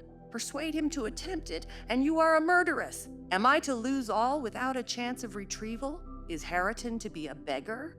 Oh, damnation! I will have it back, and I'll have his gold too, and then his blood, and hell shall have his soul. It will be 10 times blacker with that guest than ever it was before." "You've acquainted me, Ellen, with your old master's habits. He is clearly on the verge of madness. He was so last night, at least. I shuddered to be near him, and thought on the servant's ill-bred moroseness as comparatively agreeable." He now recommenced his moody walk, and I raised the latch and escaped into the kitchen. Joseph was bending over the fire, peering into a large pan that swung above it, and a wooden bowl of oatmeal stood on the settle close by. The contents of the pan began to boil, and he turned to plunge his hand into the bowl. I conjectured that this preparation was probably for our supper, and, being hungry, I resolved it should be eatable. So, crying out sharply, "I'll make the porridge!" I removed the vessel out of his reach and proceeded to take off my hat and riding habit. "Mr. Earnshaw," I continued, "directs me to wait on myself. I will. I'm not going to act the lady among you for fear I should starve." "Good Lord," he muttered, sitting down and stroking his ribbed stockings from the knee to the ankle. "If there's to be fresh ortherings, just when I gettin' used to two maisters, if I mun have a mistress set o'er my head, it's like time to be flitting. I niver did think to see today that I mud laved ould place, but I doubt it's nigh at hand." This lamentation drew no notice from me. I went briskly to work, sighing to remember a period when it would have been all merry fun, but compelled speedily to drive off the remembrance. It racked me to recall past happiness, and the greater peril there was of conjuring up its apparition, the quicker the thibble ran round, and the faster the handfuls of meal fell into the water. Joseph beheld my style of cookery with growing indignation. "Theer!" he ejaculated. "Harridan, thou willn't sup thy porridge to neat, there'll be naught but lumps as big as my kneve. Theer, Aegeon, I'd fling in bowl and all, if I were ye. There, pail to gilp off, and then ye'll he done wit. Bang, bang. It's a mercy to both 'em isn't deaved out." It was rather a rough mess, I own, when poured into the basins. 4 had been provided, and a gallon pitcher of new milk was brought from the dairy, which Harridan seized and commenced drinking and spilling from the expansive lip. I expostulated and desired that he should have his in a mug, affirming that I could not taste the liquid treated so dirtily. The old cynic chose to be vastly offended at this nicety, assuring me repeatedly that the barn was every bit as good as I, and every bit as wholesome, and wondering how I could fashion to be so conceited. Meanwhile, the infant ruffian continued sucking and glowered up at me defyingly as he slavered into the jug. "I shall have my supper in another room," I said. "Have you no place you call a parlor?" "Parlor!" he echoed sneeringly. "Parlor! Nay, we've noa parlors. If ya dunnot loike we're company, there's maisters, and if ya dunnot loike maister, there's us." "Then I shall go upstairs," I answered. "Show me a chamber." I put my basin on a tray and went myself to fetch some more milk. With great grumblings, the fellow rose and preceded me in my ascent. We mounted to the garrets. He opened a door now and then to look into the apartments we passed. "Here's a rom," he said at last, flinging back a cranky board on hinges. "It's weel enoog to ate a few porridge in. There's a pack of corn at a corner, theer, meatrely clane. If you're feared of muckying your grand silk cloes, spread your handkerchier atop on't." The rom was a kind of lumber hole smelling strong of malt and grain, various sacks of which articles were piled around, leaving a wide, bare space in the middle. "Why, man," I exclaimed, facing him angrily, "this is not a place to sleep in. I wish to see my bedroom." "Bedroom," he repeated in a tone of mockery. "Yez see alt bedrooms there is. Yon's mine." He pointed into the second garret, only differing from the first in being more naked about the walls and having a large, low, curtainless bed with an indigo-colored quilt at one end. "What do I want with yours?" I retorted. "I suppose Mr. Heathcliff does not lodge at the top of the house, does he?" "Oh, it's Maister Hathacliff's you're wantin'," cried he, as if making a new discovery. "Couldn't ye ha' said soa at onst? And then I mud ha' telled ye, but all this work, that that's just one ye cannot see. He allus keeps it locked, and nobody iver mells on but hisseln." "You've a nice house, Joseph," I could not refrain from observing, "and pleasant inmates. And I think the concentrated essence of all the madness in the world took up its abode in my brain the day I linked my fate with theirs. However, that is not to the present purpose. There are other rooms. For heaven's sake, be quick, and let me settle somewhere." He made no reply to this adjuration, only plodding doggedly down the wooden steps, and halting before an apartment which, from that halt and the superior quality of its furniture, I conjectured to be the best one. There was a carpet, a good one, but the pattern was obliterated by dust, a fireplace hung with cut paper, dropping to pieces, a handsome oak bedstead with ample crimson curtains of rather expensive material and modern make, but they had evidently experienced rough usage. The valances hung in festoons, wrenched from their rings, and the iron rod supporting them was bent in an arc on one side, causing the drapery to trail upon the floor.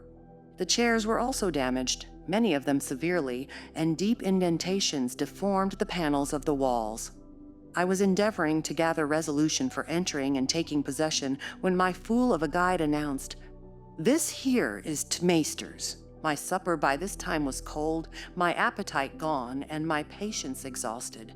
I insisted on being provided instantly with a place of refuge and means of repose. "Where the divil?" began the religious elder. "The Lord bless us, the Lord forge ye us. We're the hell wold ye gang. Ye marred, wearisome nout. Ye have seen all but Harriton's bit of a chammer. There's not another hoyle to lig down in Enot House." I was so vexed I flung my tray and its contents on the ground, and then seated myself at the stairs' head, hid my face in my hands, and cried, "Etch! Etch!" exclaimed Joseph. "Weel done, Miss Cathy! Weel done, Miss Cathy!" Howsoever, t'meester saw just tumble o'er them brocken pots, and then we's hear summat, we's hear how it's to be, goid for not maddling, ye desarve pining fro this to churstmoss, flinging te precious gifts a God under foet I your flaysome rages. But I'm mistain if ye show your sperrit lang, will Hathacliff bide sich bonny ways, think ye? I know but wish he may catch ye, I that plisky, I know but wish he may."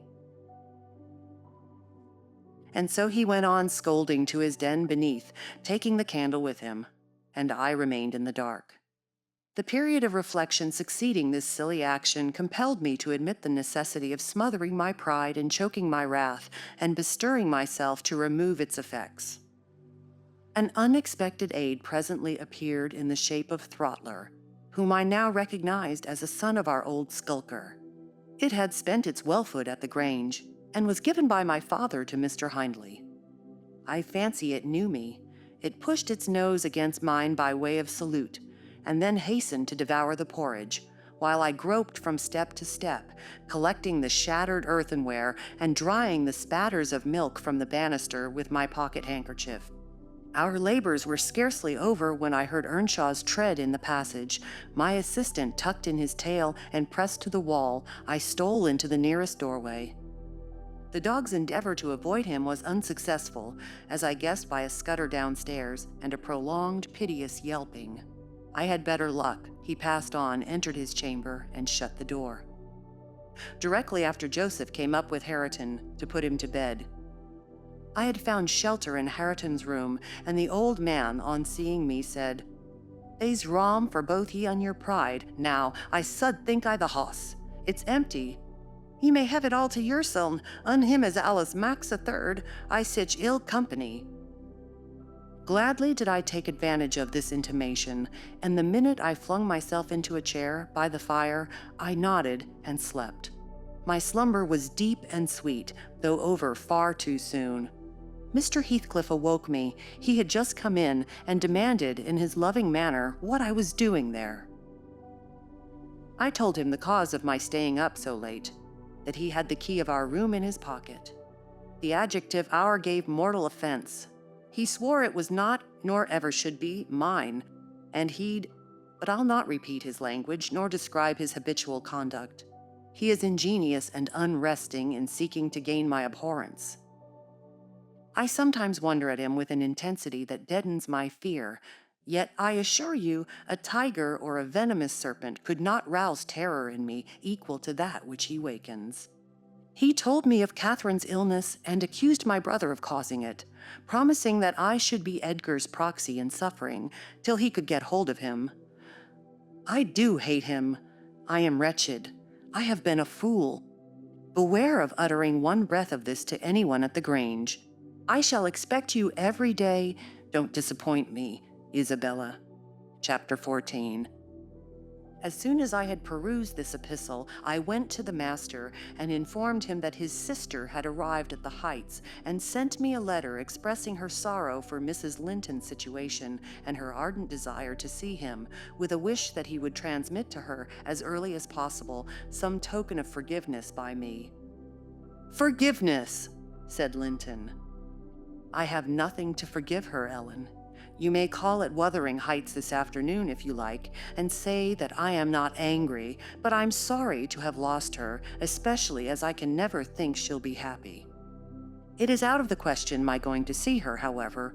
We are eternally divided, and should she really wish to oblige me, let her persuade the villain she has married to leave the country."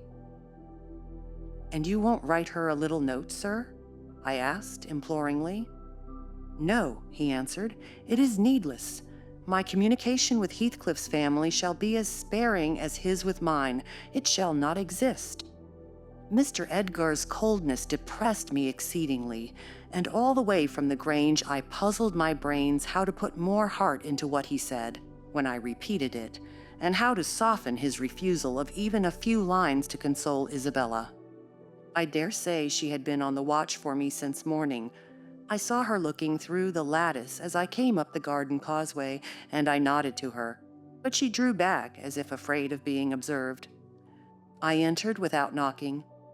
There never was such a dreary, dismal scene as the formerly cheerful house presented. I must confess that if I had been in the young lady's place, I would, at least, have swept the hearth and wiped the tables with a duster. But she already partook of the pervading spirit of neglect which encompassed her. Her pretty face was wan and listless, her hair uncurled, some locks hanging lankly down and some carelessly twisted round her head. Probably she had not touched her dress since yester-evening.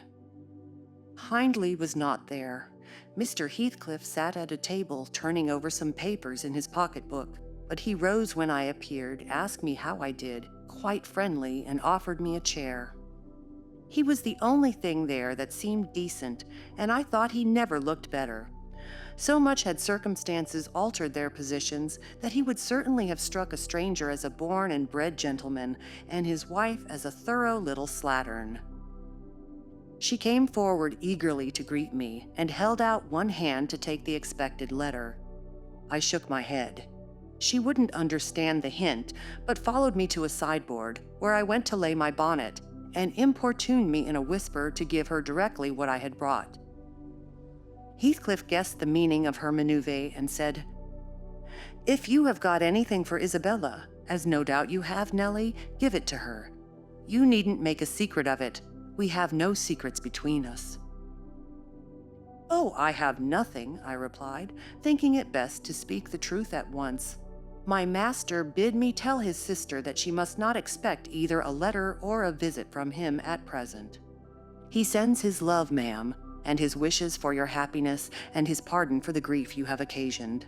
But he thinks that after this time, his household and the household here should drop intercommunication, as nothing could come of keeping it up." Mrs. Heathcliff's lip quivered slightly, and she returned to her seat in the window. Her husband took his stand on the hearthstone, near me, and began to put questions concerning Catherine. I told him as much as I thought proper of her illness, and he extorted from me, by cross-examination, most of the facts connected with its origin. I blamed her, as she deserved, for bringing it all on herself, and ended by hoping that he would follow Mr. Linton's example and avoid future interference with his family, for good or evil.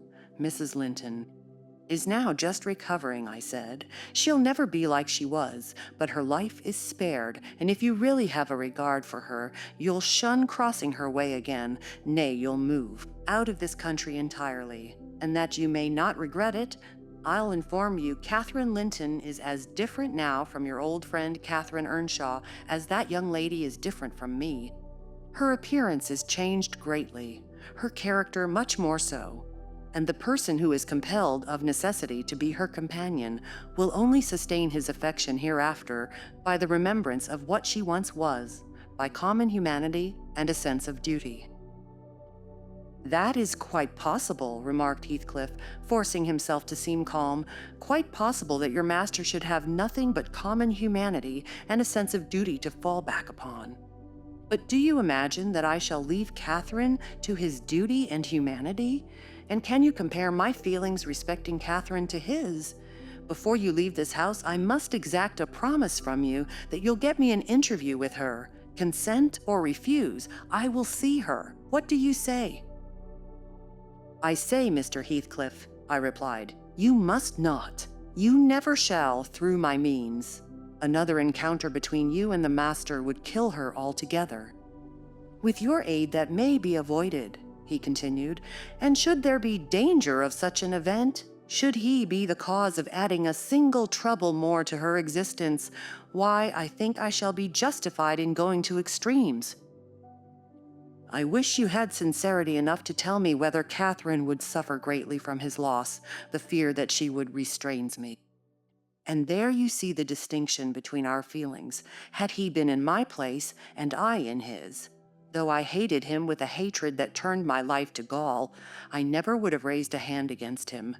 You may look incredulous, if you please. I never would have banished him from her society as long as she desired his. The moment her regard ceased, I would have torn his heart out and drunk his blood. But, till then, if you don't believe me, you don't know me. Till then, I would have died by inches before I touched a single hair of his head." "And yet," I interrupted, "you have no scruples in completely ruining all hopes of her perfect restoration by thrusting yourself into her remembrance now, when she has nearly forgotten you, and involving her in a new tumult of discord and distress." "You suppose she has nearly forgotten me?" he said. "Oh, Nellie, you know she has not. You know as well as I do that for every thought she spends on Linton, she spends 1,000 on me. At a most miserable period of my life, I had a notion of the kind. It haunted me on my return to the neighborhood last summer, but only her own assurance could make me admit the horrible idea again. And then Linton would be nothing, nor Hindley, nor all the dreams that ever I dreamt. 2 words would comprehend my future: death and hell. Existence after losing her would be hell. Yet I was a fool to fancy for a moment that she valued Edgar Linton's attachment more than mine. If he loved with all the powers of his puny being, he couldn't love as much in 80 years as I could in a day. And Catherine has a heart as deep as I have. The sea could be as readily contained in that horse trough as her whole affection be monopolized by him. Tush! He is scarcely a degree dearer to her than her dog or her horse. It is not in him to be loved like me. How can she love in him what he has not? Catherine and Edgar are as fond of each other as any 2 people can be," cried Isabella, with sudden vivacity. "No one has a right to talk in that manner, and I won't hear my brother depreciated in silence." "Your brother is wondrous fond of you too, isn't he?" observed Heathcliff, scornfully. "He turns you adrift on the world with surprising alacrity." "He is not aware of what I suffer," she replied. "I didn't tell him that." "You have been telling him something, then. You have written, have you?" "To say that I was married, I did write. You saw the note." "And nothing since?" "No." "My young lady is looking sadly the worse for her change of condition," I remarked.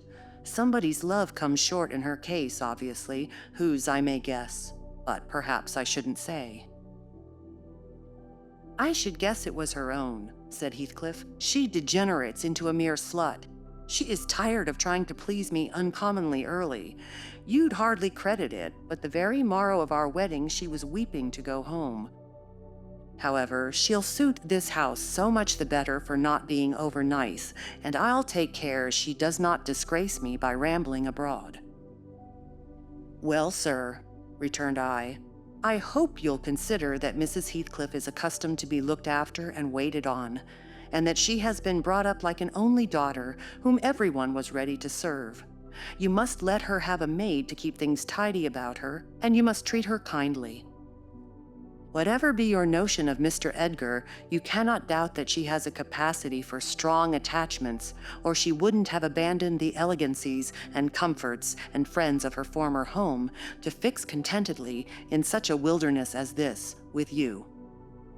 She abandoned them under a delusion, he answered, picturing in me a hero of romance and expecting unlimited indulgences from my chivalrous devotion. I can hardly regard her in the light of a rational creature, so obstinately has she persisted in forming a fabulous notion of my character and acting on the false impressions she cherished. But at last, I think she begins to know me.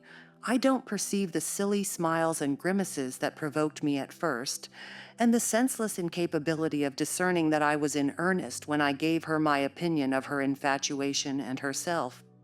It was a marvelous effort of perspicacity to discover that I did not love her. I believed at one time no lessons could teach her that. And yet it is poorly learnt. For this morning she announced, as a piece of appalling intelligence, that I had actually succeeded in making her hate me. A positive labor of Hercules, I assure you. If it be achieved, I have cause to return thanks. Doi, can I trust your assertion, Isabella? Are you sure you hate me? If I let you alone for half a day, won't you come sighing and wheedling to me again? I dare say she would rather I had seemed all tenderness before you. It wounds her vanity to have the truth exposed, but I don't care who knows that the passion was wholly on one side, and I never told her a lie about it. She cannot accuse me of showing one bit of deceitful softness. The first thing she saw me do, on coming out of the Grange, was to hang up her little dog. And when she pleaded for it, the first words I uttered were a wish that I had the hanging of every being belonging to her, except one. Possibly she took that exception for herself.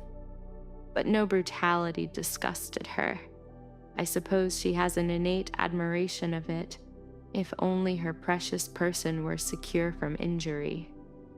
Now, was it not the depth of absurdity, of genuine idiocy for that pitiful, slavish, mean-minded Brach to dream that I could love her?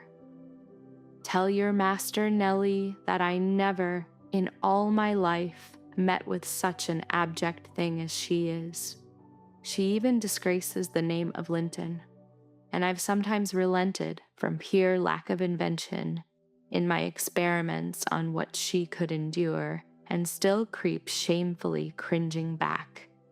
But tell him also to set his fraternal and magisterial heart at ease, that I keep strictly within the limits of the law.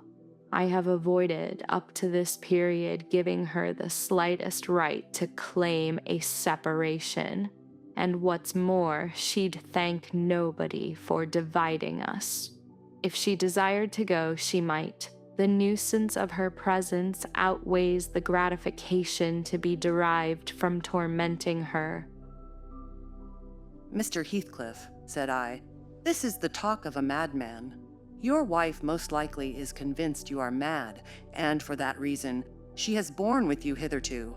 But now that you say she may go, she'll doubtless avail herself of the permission. You are not so bewitched, ma'am, are you, as to remain with him of your own accord? Take care, Ellen, answered Isabella, her eyes sparkling irefully.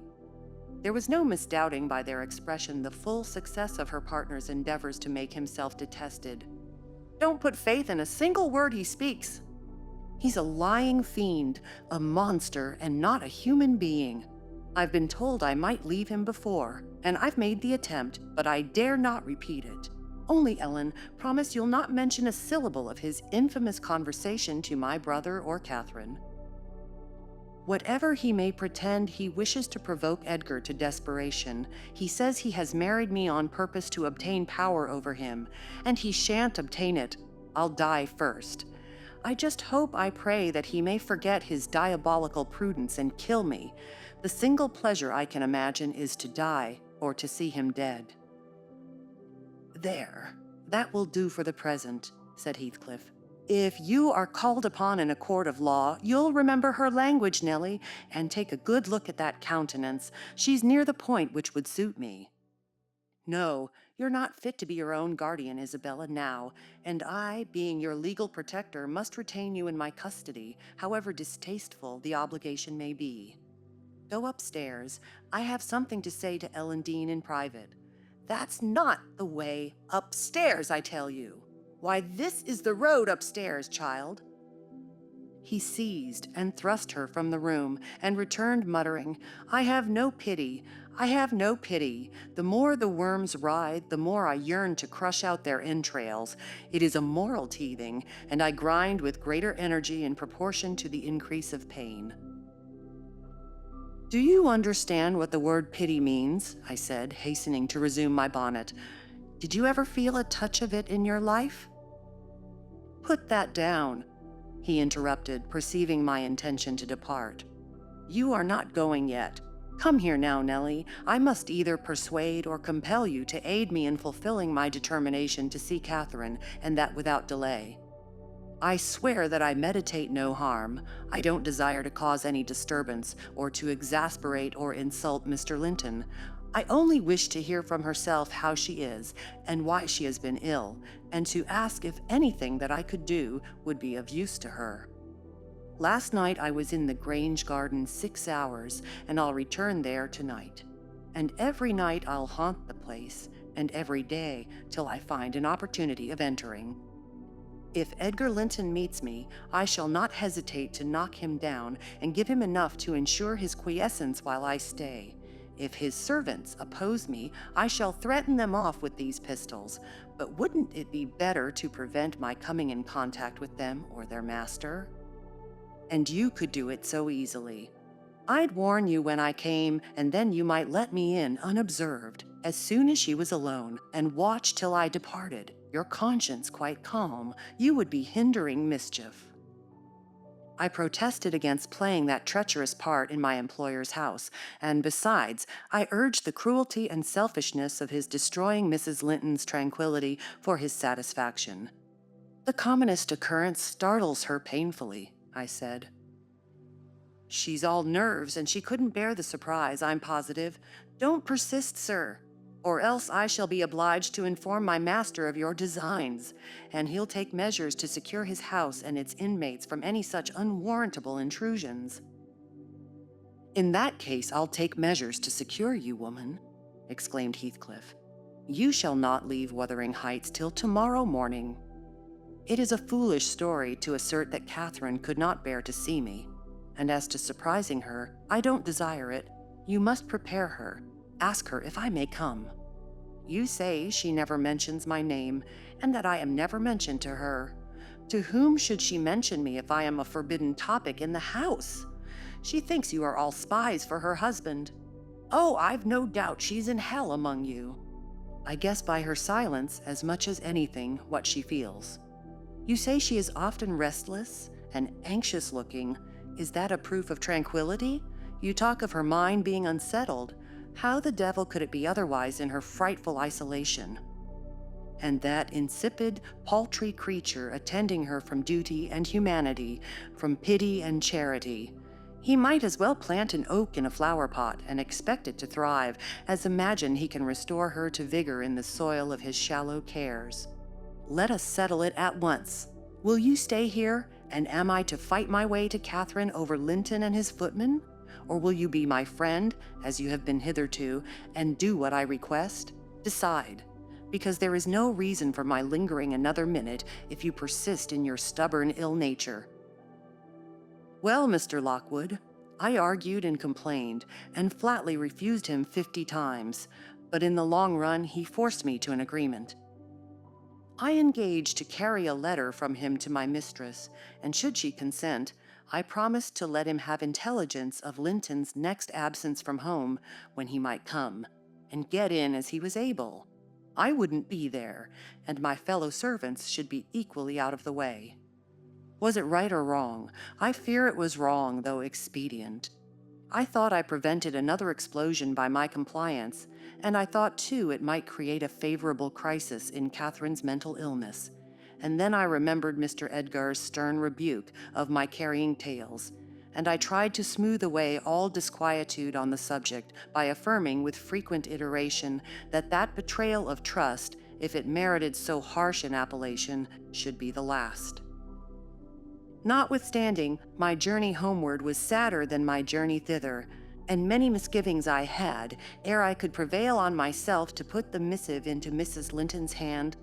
But here is Kenneth. I'll go down and tell him how much better you are. My history is dree, as we say, and will serve to while away another morning. Asterisk, asterisk, asterisk, asterisk, asterisk. Dree and dreary, I reflected as the good woman descended to receive the doctor, and not exactly of the kind which I should have chosen to amuse me. But never mind. I'll extract wholesome medicines from Mrs. Dean's bitter herbs. And firstly, let me beware of the fascination that lurks in Catherine Heathcliff's brilliant eyes. I should be in a curious taking if I surrendered my heart to that young person, and the daughter turned out a second edition of the mother. Thank you for listening to SoundLine Audiobooks. If you enjoyed this book, don't forget to like, subscribe, and share your thoughts below. Join us in the next videos to continue the book.